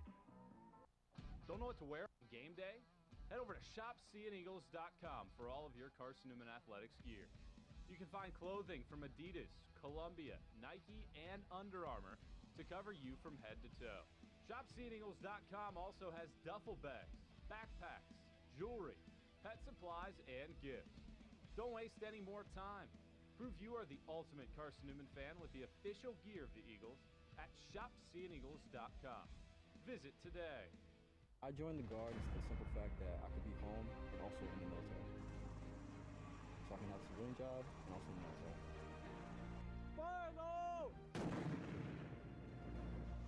I would tell somebody who's trying to join the Guard, or thinking about it, that it's a great opportunities for school, training, discipline, leadership. There's a lot of opportunities. It broadens your perspective. Next, 278-ACR to 70000 to join the Tennessee Army National Guard. Domino's Pizza in Jefferson City and Morristown wants to help feed your business. When you're hungry at lunch, show your business card at Domino's in Jefferson City and Morristown when you make your purchase for pickup or delivery to get 25% off the entire order. That's 25% off your order at Domino's in Jeff City and Morristown when you show your business card. Call 865-471-6700 to get a pizza. Domino's, the official pizza of the Carson-Newman Eagles. Looking to make your home more comfortable and affordable? Maybe a new electric heat pump or new attic insulation? And don't forget new doors and windows. AEC is here to help. We've got a quality contractor network, easy financing, and ANC inspects every job to assure the highest quality satisfaction. Visit our website at aecoop.org for application, contractor list, and more details. AEC, we're power with purpose. When you're sick and tired of fast food and need a fresh home-cooked meal. David Brian Ellison is called on in relief here in this 8th inning. Ellison, 6'4", 220, a junior from Morristown East High School. And the Eagles will pull back their leading run producer to bring Luke Francisco to the plate in what has turned into now seemingly an obvious bunt situation. Ellison, one of the best relievers in the league. 14th appearance, 1.61 ERA, and opponents hitting 198 against him. So Luke Francisco at the plate with a runner at first base, nobody out, 2-2 here in the 8th. Ellison's first pitch is bunted straight back into the netting for strike one. Well, Ellison is coming off his second worst outing of the year, an inning and 2/3, gave up 2 unearned runs against Tusculum. That was on March 25th. One strike pitch. Francisco bunts it on a line right back to Ellison. He makes the catch to first, double play. Well, that move did not pay off at all. So that is an L1 double play, and Denton out 1-3. And that is a very difficult pill to swallow. Liner right back to the mound on a bunt. Ellison catches and wheels it over to first to get the double play. So now to the full windup here with Smith, and Smith bounces one off of the mound, picked up by Bowen, throws on the run to first, and Ellison throws 3 pitches, and Carson-Newman, despite getting the leadoff man on base, gets nothing done in the 8th. 2-2 game, bullpen game now. We go to the 9th. It'll be the lower third in the lineup due up for LMU when we return to Mossy Creek here in a moment on the Eagles Sports Network.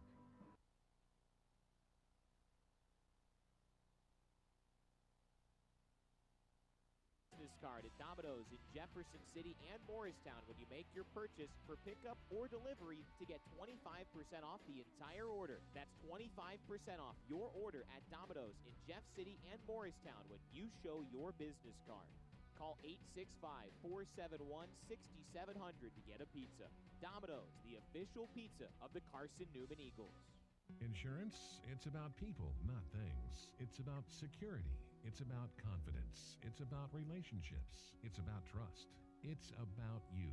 As a local independent agent, Bible Insurance Agency can design an insurance program that's just right for you and your family. Give the people you love safe, sound, secure protection from Auto Owners Insurance. Call Bible Insurance Agency, 423-586-4320, or go by 1600 East Andrew Johnson Highway in Morristown.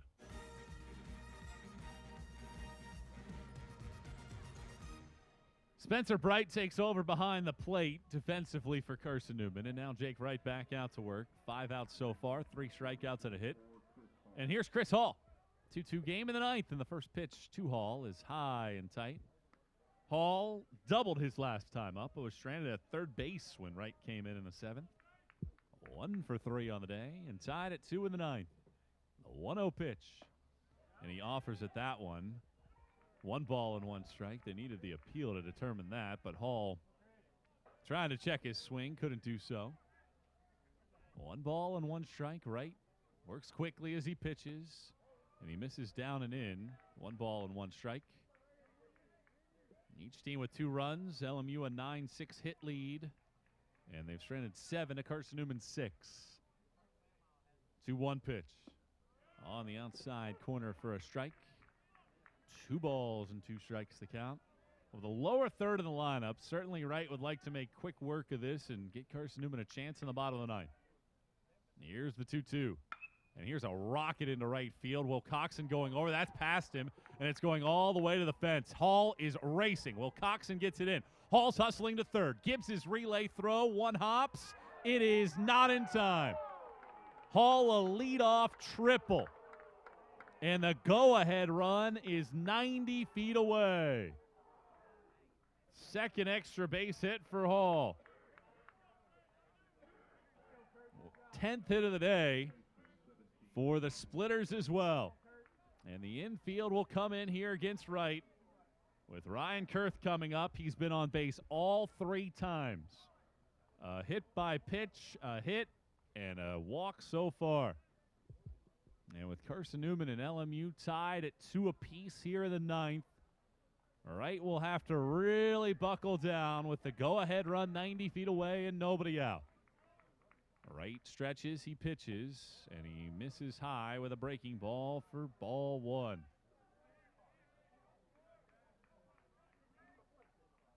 Outfield straight away, a little shallower than normal as Wright misses low with a fastball, 2-0. You have to remember about Jake Wright. He missed almost the first month of the year. His first appearance came on February 26th.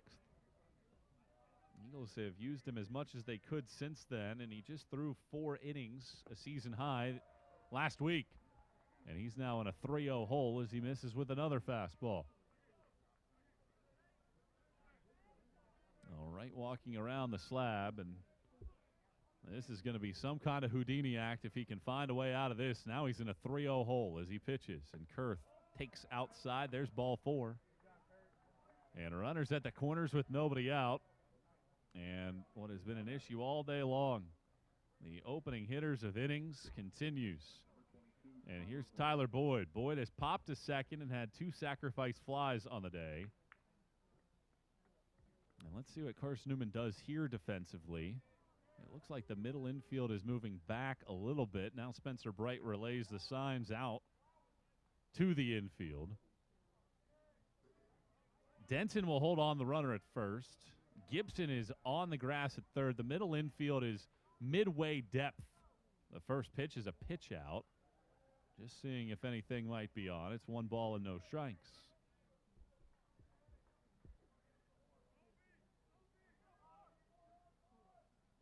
Kurth at first base, 4 steals. All at third. The pitch misses outside, and it's a 2-0 count. And Wright has now missed with 6 in a row. Well, he had been so dominant in relief coming into this inning. Here's the 2-0 pitch, and it's a swing and miss.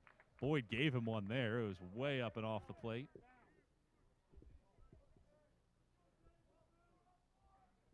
Two balls and a strike. Wright takes a walk for a moment. Gets back on the rubber. Here's the 2-1. Foul tip, gloved by Bright. Evens the count at 2-2. Colin Godo waits in the on-deck circle, and a strikeout here for Wright would be as big as it could get. 2 balls, 2 strikes. Wright pitches. Swing and a miss. He gets Boyd. 4th punch out for Wright, and he's a third of the way home now in the 9th. Colin Goda is 0 for 4, and his average has dipped below 300. And with runners at the corners and 1 out, a pinch runner will now be used. Kurth will be taken back, and Alex Kowalski, a freshman from Virginia Beach, Virginia, will come in to pinch run. He's got a couple steals in as many tries. He scored 7 runs in 15 games this year. So this is what he is used for to put him on the base paths. Goda runs well. Tough to double up. Middle infield still at intermediate depth along the infield. 2-2 game in the 9th. Runners at the corners and 1 out. Wright's first pitch. Popped up. Backing out of here for strike 1. Goda had a similar situation in the 7th. Had runners at second and third base. 1 out, and he struck out looking. 1 strike pitch. Bright set up outside the pitch. Popped up again. This one's over our heads, out of play. And Wright gets ahead at no balls and 2 strikes. Oh, what does he go to here? You know he loves that fastball. Goda has been on top of the first 2. Here's his 0-2. It's a pitch out, and Goda swung at it. Well, Kowalski took a step towards second, realized there was a pitch out and stopped. And that pitch was way outside, and Goda got a piece of it and fouled it back. Kowalski gets a good lead over at first. And a 2-strike pitch. It's another pitch out. And this time it's 1-2. This time Goda doesn't offer at it. And the runners stay put. They have Cameron Bowen in the on-deck circle. He drove in 3 yesterday. All right, settling in. The 1-2.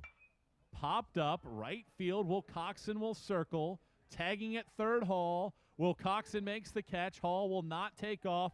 The throw is up the third base line, and Hall stays put. Will Coxon, excellent in right field on an intermediate fly ball. And now LMU down to its final chance here in the 9th with runners at the corners and 2 outs. Tied at 2. Hall led off the inning with a triple. He still stands at third. And here comes Carson-Newman coach Tom Griffin. First a walk, now a trot, out to the mound to have a word with Wright in the infield. Eagles want to make sure that they have the defensive alignment proper and that they understand the situation here with 2 outs in the 9th inning. Well, it's turned into another classic between these clubs. They've met in the conference tournament 3 of the last 6 years. They've played 6 one-run games in the last 7 meetings. And here today it has been much of the same. Eagles took a 1-0 lead after the first on a Ballon RBI hit. Keene tied it with a solo blast in the second. Harvey gave him the lead in the 4th, and then the Eagles answered back with a 2-out base hit from Bose in the 6th. We're tied at 2 here in the 9th. Runners at the corners, 2 outs. Bowen 0 for 3 at the plate. Wright's first pitch is high and tight, ball 1.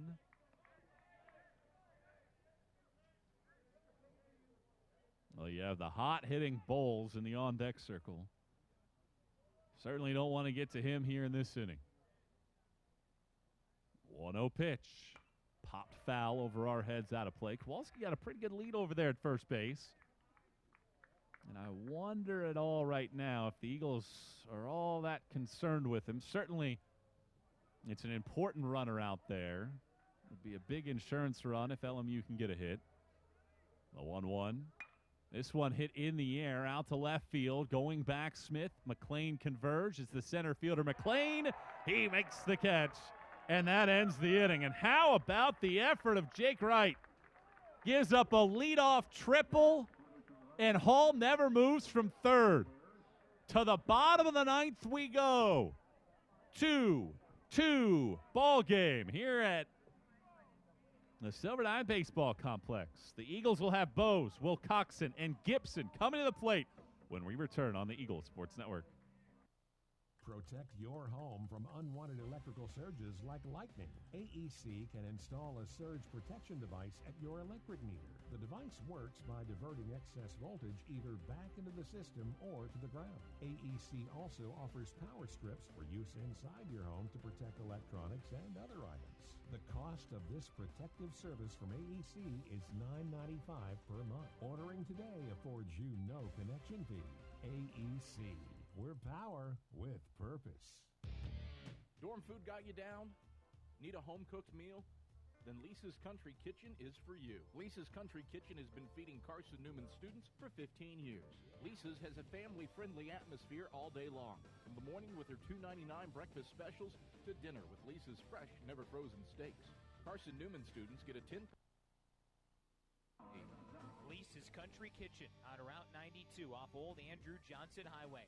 The best food for the best prices.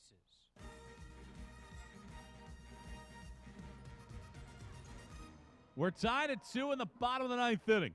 Zach Bose, who tied the scores last time up with a base hit on an 0-2 pitch, stands in. Ellison's first pitch of this inning is on the inside corner with a fastball for strike 1. These two teams have gone to extra innings 4 times. Last time it happened was 2015. 0-1. Bose swings and flies it out to shallow left center field, and it's the shortstop Bowen onto the grass to make the catch, retiring Bose. So the first man retired here of the ninth, and now Ben Wilcoxon, who is 0 for 1. His lone at bat came in the 6th inning, and he flew out to right field. 2-2 ball game here in the last of the ninth. It's been an efficient outing for Ellison. 3 outs, 5 pitches. As his pitch is right down the middle for a strike. Bobo, 7 innings, 2 runs, 6 hits, 2 walks, 7 punch-outs. A right-hander pitches, and Wilcoxon swings and misses as Ellison pulls the string on a curveball to get ahead at 0-2. Aiden Gibson awaits in the on-deck circle. Here's the 2-strike pitch. High with a fastball. 1-2. Well, Wilcoxon's hitting .241 for the year. He's got an on-base percentage of .421. That is elite on-base skills. The 1-2. Wilcoxon shoots it off of first base up into the football bleachers. Count holds it a ball and 2 strikes. Eagles have 1 walk-off win this year. That was James Denton against, or check that, 2 walk-off wins as this ball's fouled back. 1-2. James Denton against Mars Hill. 1-out base hit to left field in the 8th inning, and Sam Stern scored the winning run against UVA Wise in the finale on a wild pitch. The 1-2. Wilcoxon spoils another and hangs around. Well, Wilcoxon, such a good knack for spoiling pitches at the plate. 1 ball, 2 strikes. The big right-hander pitches, and Wilcoxon squibs it up the first base line, picked up by the new first baseman Walker Hennon. He takes it to the bag, and that's the 2nd out here of the 9th. And Aiden Gibson will be Carson-Newman's last hope to win this thing in regulation. He's 0 for 3 today.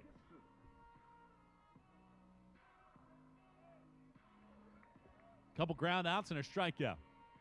And Ellison, after a 7-pitch at bat with Wilcoxon, will get right back on the mound in a 2-2 game in the bottom of the 9th inning.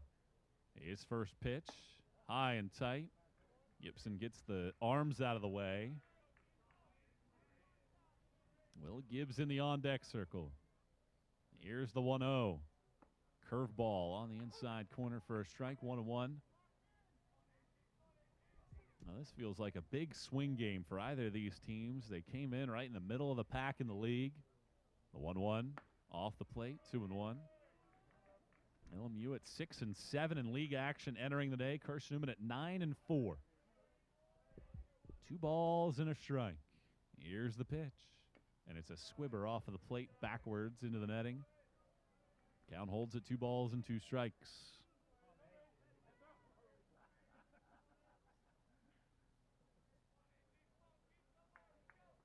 We're tied at 2. There's 2 outs, and the count's 2-2. Ellison brings it up there, and it's a swing and miss. Breaking ball down and away. Tag applied. Ellison strikes out Gibson, and we're heading to extra innings. To the 10th we go. Carson-Newman unable to score in the 9th. They go down in order. Ellison's retired all 6 that he's seen. And we go into the 10th. Eagles and Splitters tied at 2 here on the Eagles Sports Network. We love to cheer for our home teams, like the Eagles. It means more when we're rooting for the people we know. Did you know Tri-Lite is your home team internet provider? We're right here in Jefferson City, serving the people we know with our ultra-fast, ultra-reliable fiber broadband network. And we'd love to serve you. Learn more at trilite.net or by calling 833-847-0824. Go Eagles!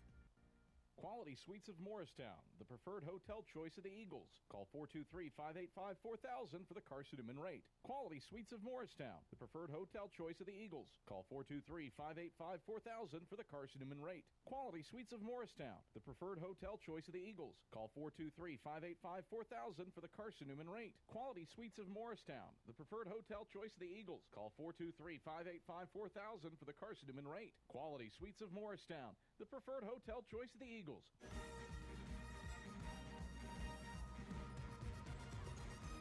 Carson-Newman goes into the bullpen after Jake Wright goes 2 2/3 innings, throws 48 pitches, strikes out 4, and worked out of that jam in the ninth after giving up the leadoff triple. And for the 5th time in these two team series, we head to extra innings, and it'll be Hunter Harrington, who didn't get it out and walked 2 yesterday, to make his 13th appearance of the year. Tied at 2 in the 10th. Harrington's pitch is a foul ball as Carson Bowles swings at the first pitch and flies it foul. He's 2 for 4 today. Last time these two teams squared off at extras, it was back on March 6, 2015. 7-6 LMU in 13. Bowles fouls the 0-1 back, and it's 0-2. LMU 3-1 against Carson-Newman in extras. Eagles' lone win came in the 2010 conference tournament, 7-5-11. 0-2 pitch, well high on a fastball. A ball and 2 strikes. Well, can Harrington keep this thing going out of the bullpen? So far, 4 scoreless innings between Harbin and Wright. Here's the 1-2.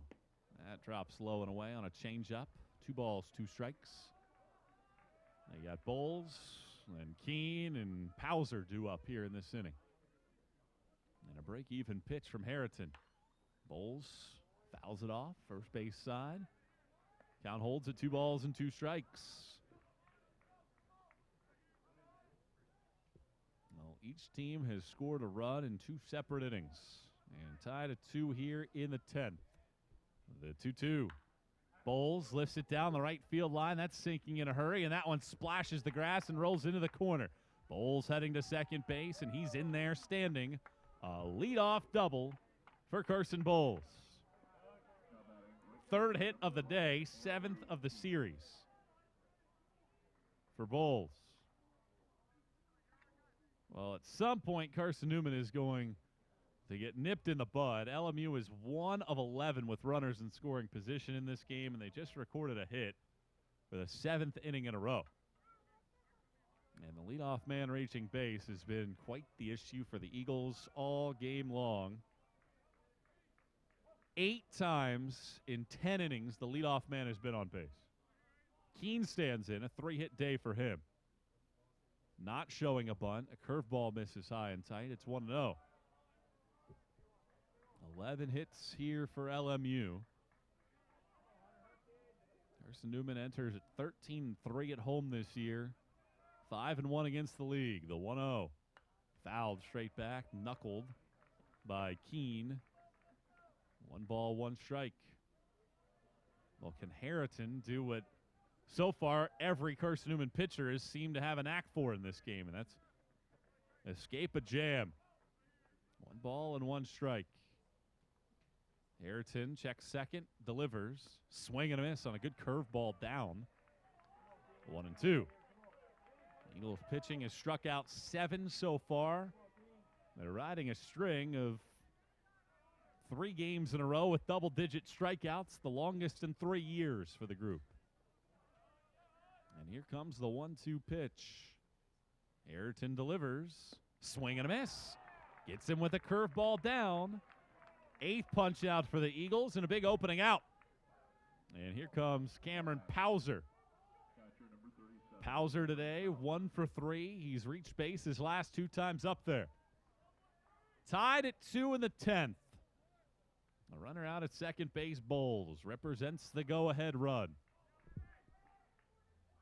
Harrington works out of the stretch. Delivers. Misses down and away. 1-0.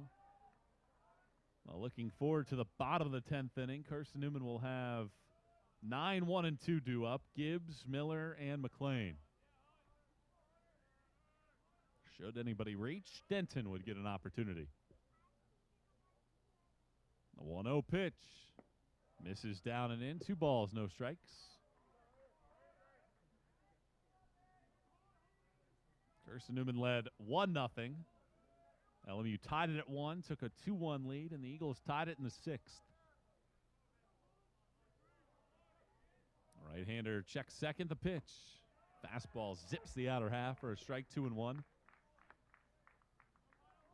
Well, when you look up and down this LMU ledger, they have left so many runners in scoring position in this game. Here's the pitch.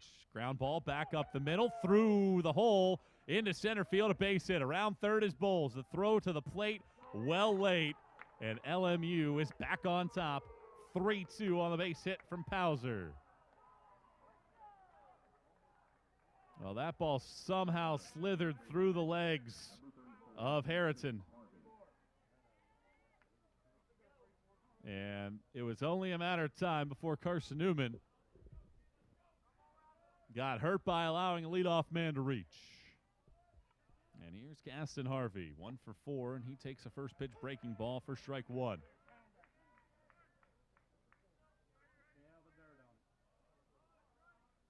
Pauser gives LMU the lead.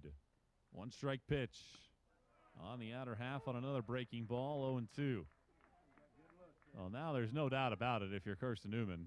You cannot allow another run. The runner at first base, can they turn another double play ball? 0-2. Misses outside with a fastball, 1-2. Looking to see whether or not Harvey would chase on that one. Ayrton works first base, or third base side of the rubber, the 1-2. And a ground ball topped up the third baseline, foul.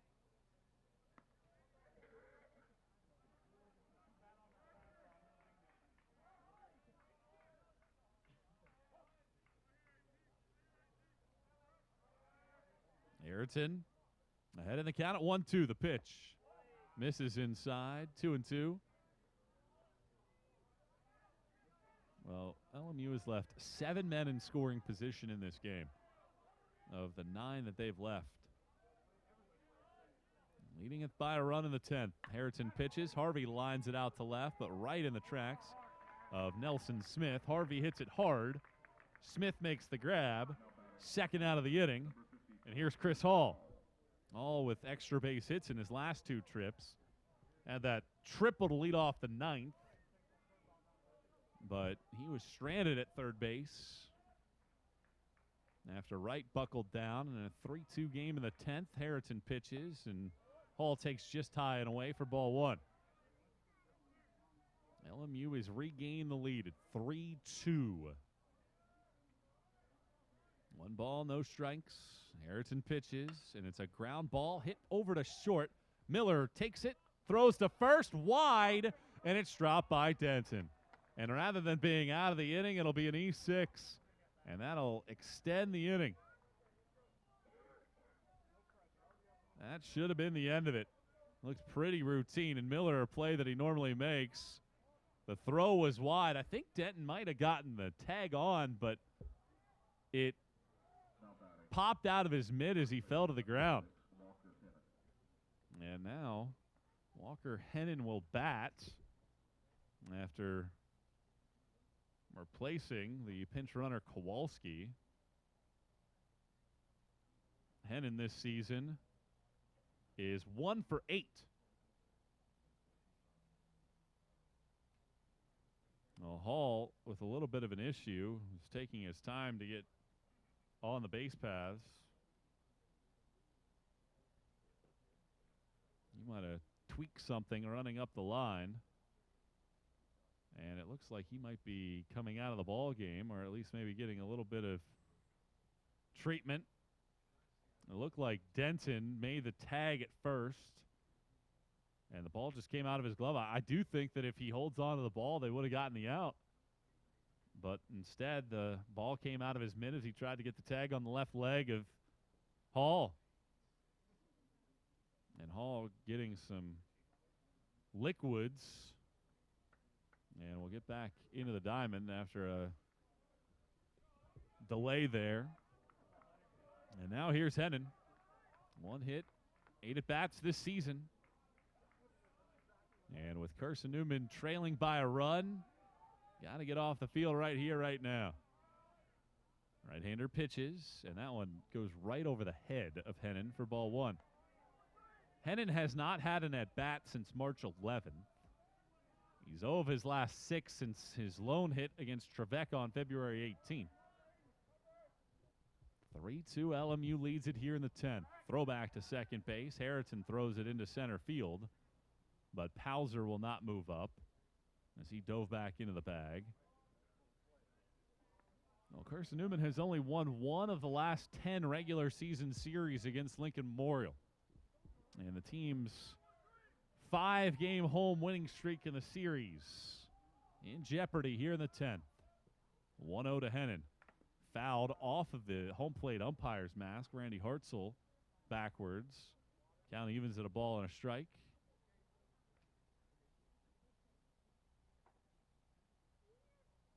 Two outs, 2 men on. Pauser's RBI single has given LMU the advantage. 1 ball and 1 strike. Harrington delivers. Swing and a miss. Good curveball. Right over the top of it was Hennon there, and the count's at a ball and 2 strikes.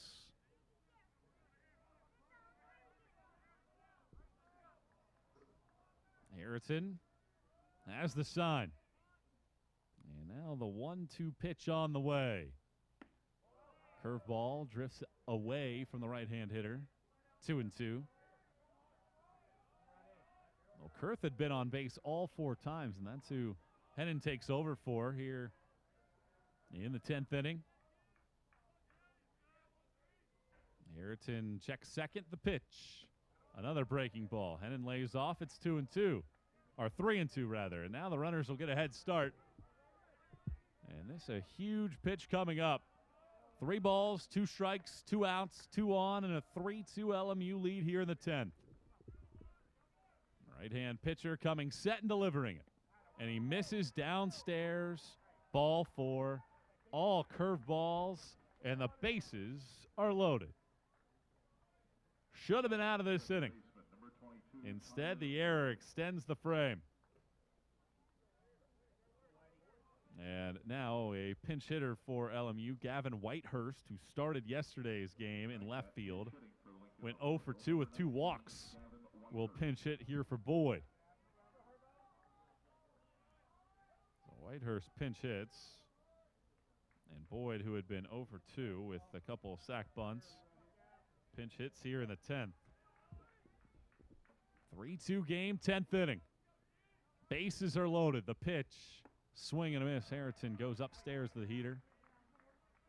Counts at 1 strike and nothing.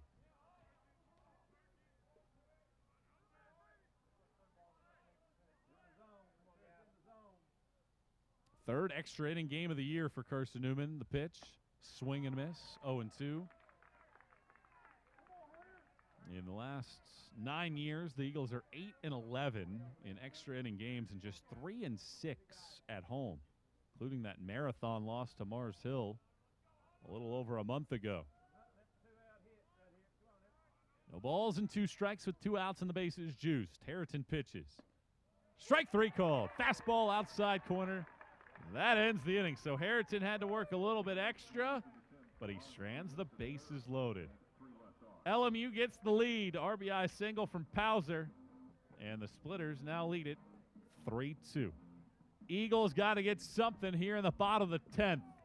Gibbs, Miller, McLean will be the hope for the Eagles when we return.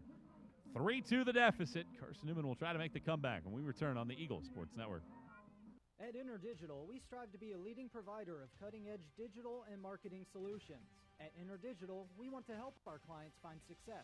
Our team of technology gurus work together to ensure InterDigital continues to progress forward as technology advances. At InterDigital, we make technology work for you. Visit interdigital.com for IT support, web development, virtual tours, graphic design, internet marketing, mobile app, and film production services. InterDigital, laser focused on your success. Serving East Tennessee for 40 years, Magaha Electric is the perfect choice for all your electrical projects. Magaha Electric specializes in commercial, retail, manufacturing, residential, and industrial contracting needs. Magaha Electric can provide superior service, technical know-how, and realistic budgeting for any size project in a timely, cost-effective manner. Visit MagahaElectric.com for all your electrical contracting needs. Magaha Electric, your East Tennessee electrical contracting source.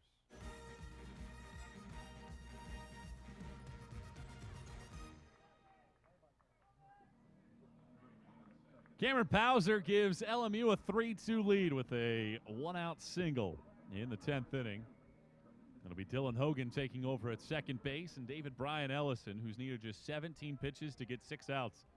It's Will Gibbs, who's 0 for 2 with a walk. And Gibbs takes a high fastball for ball 1. Well, Carson-Newman has taken advantage of their chances, 3 for 6 with runners in scoring position. They just haven't had a lot of opportunities. 1-0 is a fastball in there from Ellison for a strike, 1-1. LMU just 2 for 14 with runners in scoring position, but they've had the leadoff man on in 8 of 10 innings. Gibbs pushes a bunt, first base side, but it goes foul. And now he's in a 1-2 hole. Trey Miller up next, McLean after that. Eagles would like to get to James Denton here in this 10th inning. Eagles have lost just once in 7 tries against the league this year at home. The 1-2. Gibbs waits for it and sprays it down the right field line foul. That was that 7-5 15-inning loss to Mars Hill on March 4th. An inning shy of the league record for longest game.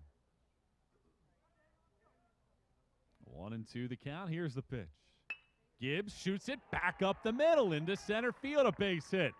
Lunged out after it and gets it into center for Carson-Newman's 7th hit of the day.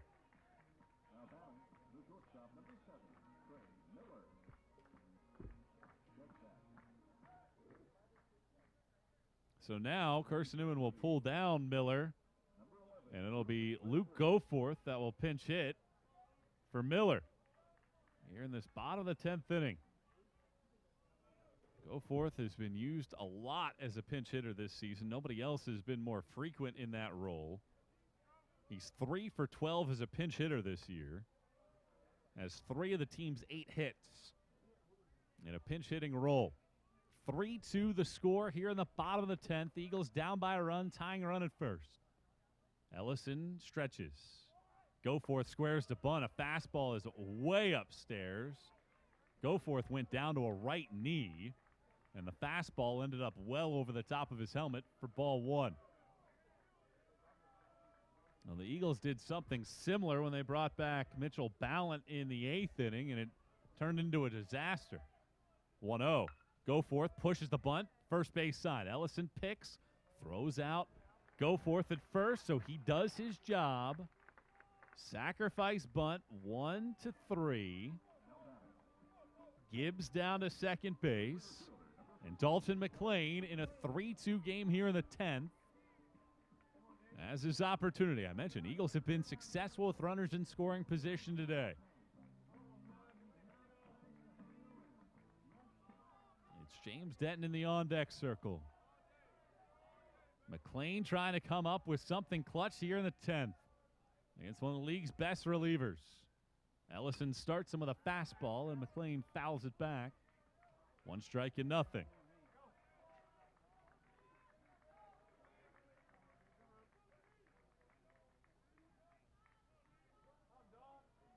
Gibbs with good speed at second base, trying to get as big of a lead as he can. Hogan, the new second baseman, trying to keep him close. 1 strike pitch. McLean through the right side of the infield. It's a base hit. Gibbs had to wait, however, just to ensure that it would get through, and he goes to third base. McLean a clutch hit, and the Eagles have the tying run 90 feet away.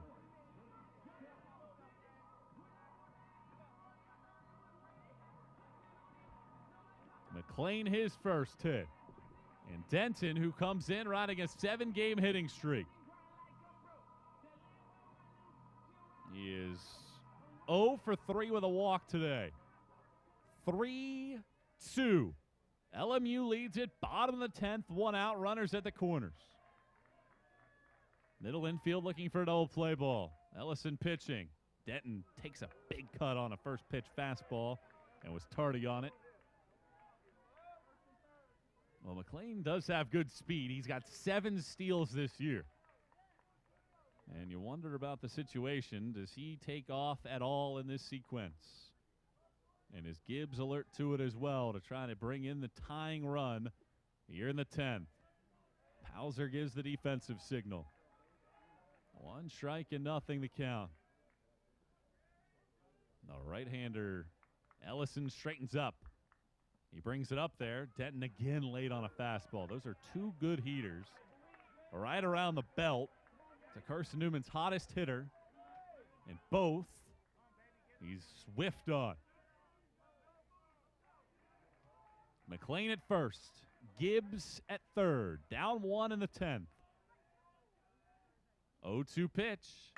Denton flies it out to left field. Let's see what happens here. Hall makes the catch.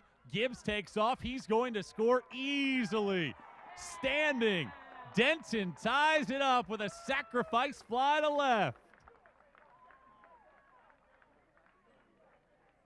It all starts because of the leadoff single from Gibbs. And now Carson-Newman will bring in a pinch hitter. It'll be Spencer Williams pinch hitting here in this 10th inning. And Williams will get an opportunity here in this spot. Tied at 3 in the 10th. The first pitch, Williams flies it shallow left field, sinking in a hurry. Bowen is out, and the shortstop is there to make the catch. And we'll need an 11. Eagles tie it. Clutch sacrifice fly from Denton. And we go to the 11. We're tied at 3 apiece. Hang with us. Back and forth we go in a close one on the Eagle Sports Network. Quality Suites of Morristown, the preferred hotel choice of the Eagles. Call 423-585-4000 for the Carson-Newman rate. Quality Suites of Morristown, the preferred hotel choice of the Eagles. Call 423-585-4000 for the Carson-Newman rate. Quality Suites of Morristown, the preferred hotel choice of the Eagles. Call 423-585-4000 for the Carson-Newman rate. Quality Suites of Morristown, the preferred hotel choice of the Eagles. Call 423-585-4000 for the Carson-Newman rate. Quality Suites of Morristown, the preferred hotel choice of the Eagles. AEC is a distributor for Marathon energy-efficient water heaters. We offer 30-gallon to 105-gallon tanks. Marathon water heaters are durable, lightweight, and warranted not to leak as long as you own your home. Foam insulation allows these thermal storage units to provide long-lasting temperature control. Marathon's lightweight tank is easier to maneuver and position. And the bowl-shaped tank bottom allows complete sediment drain. AEC. We're power with purpose.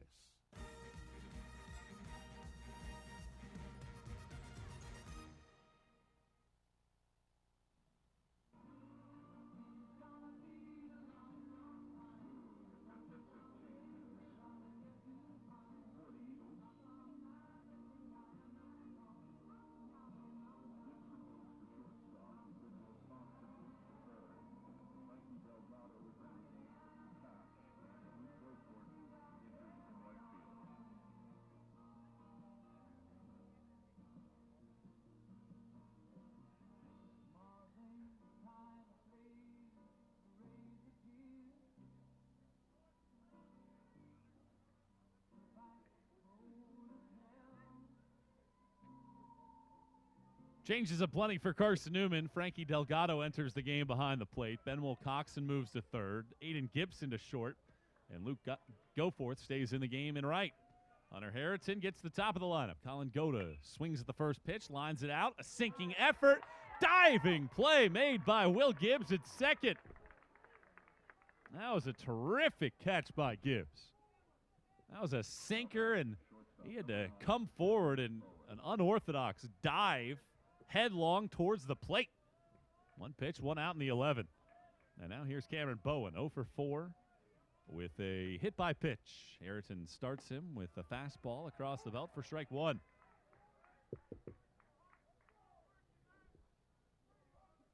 Tied at 3 here in the 11th. The pitch. Ground ball back up the middle. Diving effort by Gibson, but that sneaks through and gets into center for the 13th hit of the day for LMU. Now batting, designated hitter number 8, Carson Bowles. So with that base hit, another base runner, and LMU has had hits in every inning since the 4th. And Carson Bowles will stand in. 3 hits and 5 tries today. riding a 10-game hitting streak. Harrington will work out of the stretch. Bowen 13 for 13 in steals this year. The pitch. Fastball outside corner. Carson-Newman on its third catcher of the day as well, Delgado, and you wonder, does that interest Bowen at all, perhaps to try to take off? One strike pitch coming here from Harrington. That just missed. Looked like a pretty similar spot, but the problem, I think, was that Delgado was maybe set up more on the inner half, and the pitch was on the outer half and couldn't get the call. A ball and a strike. Harrington pauses, now pitches, and misses low. 2-1. Bulls' average now sits at 349 for the season.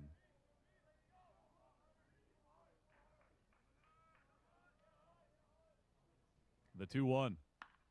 Hit in the air out to right. Goforth circles on the grass. Makes the catch. And that retires Bowles and a big out. And Andrew Keene will come up with 2 outs and the runner at first base. Keene, 3 hits, including a solo home run in this game. He's also struck out twice. Tied at 3 here in the 11th. 2 outs and the runner over at first base. Harrington works out of the stretch and pitches.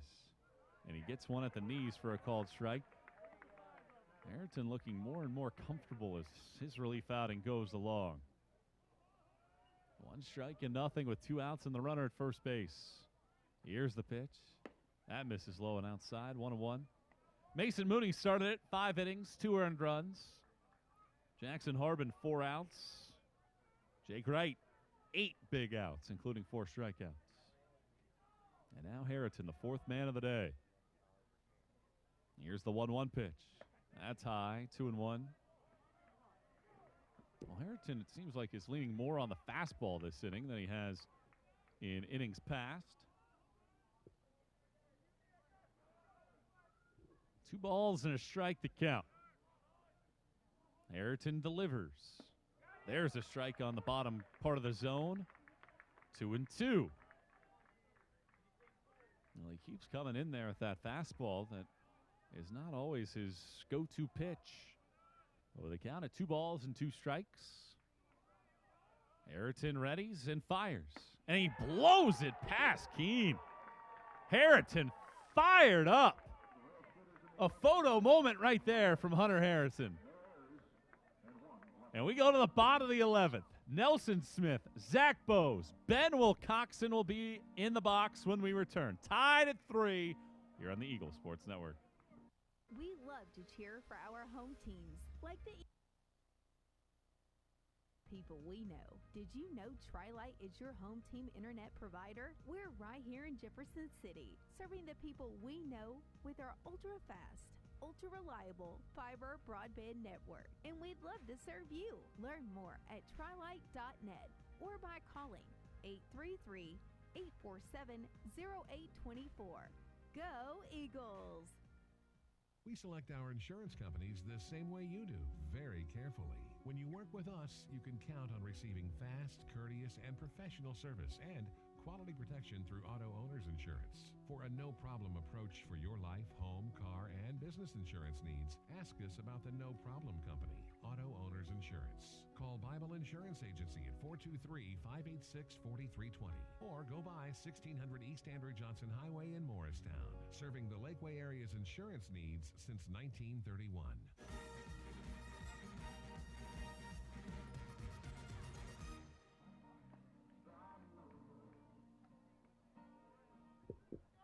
Carson-Newman has trailed 2-1 and 3-2.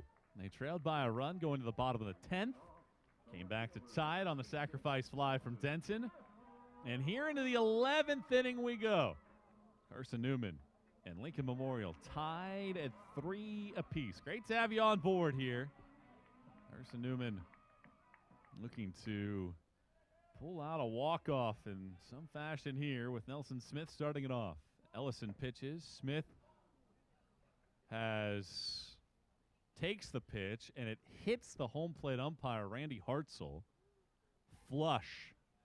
That ball was whiffed on by Pauser. And that just crushed Hartzell. And you hope that it hit him somewhere where there's padding. It hit him right on the left-hand side. It might have actually caught a little bit of the glance of Pauser's mitt. And I believe it's ball one. And Hartzell will get a nice cup of fluids to rub some dirt on it.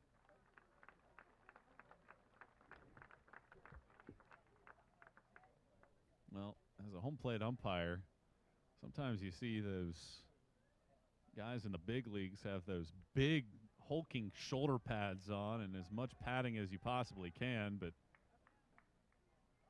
it's never comfortable no matter where it hits you or when it hits you. 1-0 the count. Smith not squaring here. Instead whiffs on a high fastball. Count evens at a ball and a strike. LMU has left 13 on base. Carson-Newman has left 7. LMU 3 of 25 with runners aboard. Ellison's 1-1. Smith lines it out towards center field. Goda giving chase. Still running back to the warning track, and he's there to make the catch. Retiring Smith. 1 up, 1 down here in the 11th inning. And Zach Bose, who made sure that we would go to extra innings with an RBI single on an 0-2 pitch with 2 outs in the 6th. Tied the score at 2 at the time. We're tied at 3 here in the 11th. And Ellison ready to go out there on the rubber. Bose 1 out of 4 today, and the first pitch to Bose is a looping liner out to second base off the end of the bat. Plucked out of the sky by the second baseman Hogan. 2 outs. Ellison working towards a 4-inning effort. That would be the second most he's thrown this year. Went 4 2/3 against Charleston on February 28th. Struck out 6.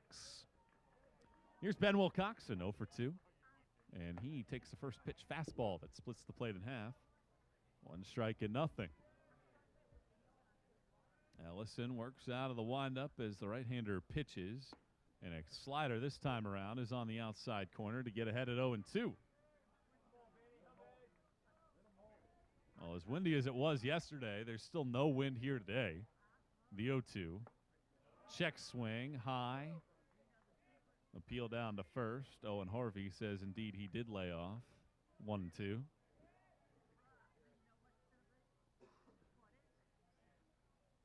And now the 1-2 pitch. That hits Wilcoxon. Right around the left tricep. He wears one. And a 2-out base runner for the Eagles. And now Aiden Gibson.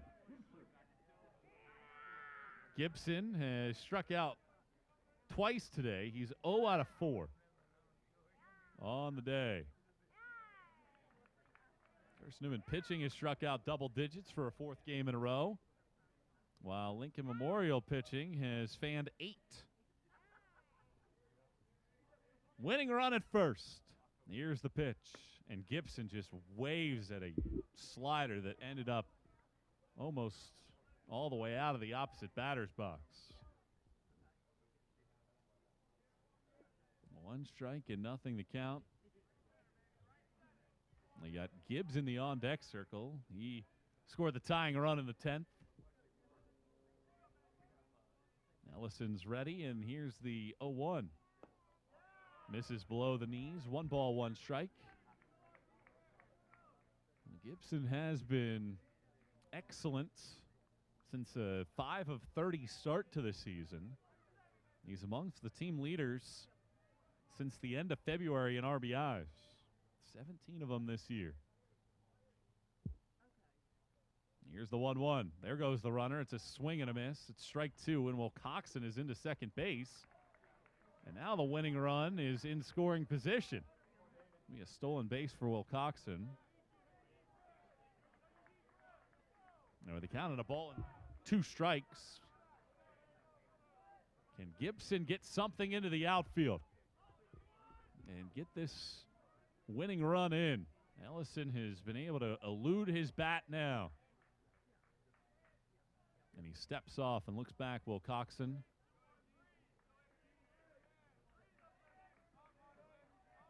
3-3 game, last of the 11. This is game one of our doubleheader here today. A right-hander coming set. Wilcoxon a good lead at second base. Here's the pitch.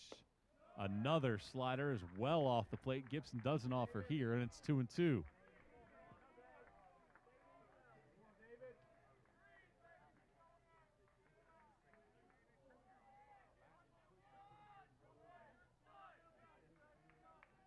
Two balls and two strikes. Ellison, a long stare down of Pauser. Completes his study. The break even. Gibson flips it down the right field line. This is sinking in a hurry. Hustling over Keene. Can't come up with it. It's a fair ball.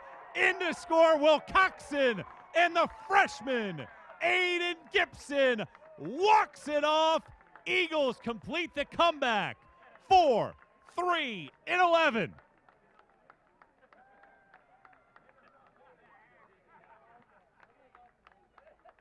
Unbelievable effort by Keene. Sprawling opportunity down the line. Gave everything he had and just didn't get it. And that brings in the winning run. And Carson-Newman wins it 4-3 in 11. Their first extra inning win over LMU in 13 years. And first time in the regular season. Gibson walks it off. And the Eagles win it 4-3. Game number 2 will come your way at about 3:30. And we'll have that action for you here in a few moments. Eagles have won the series. They'll go for the sweep at about 3:30 here on the Eagles Sports Network.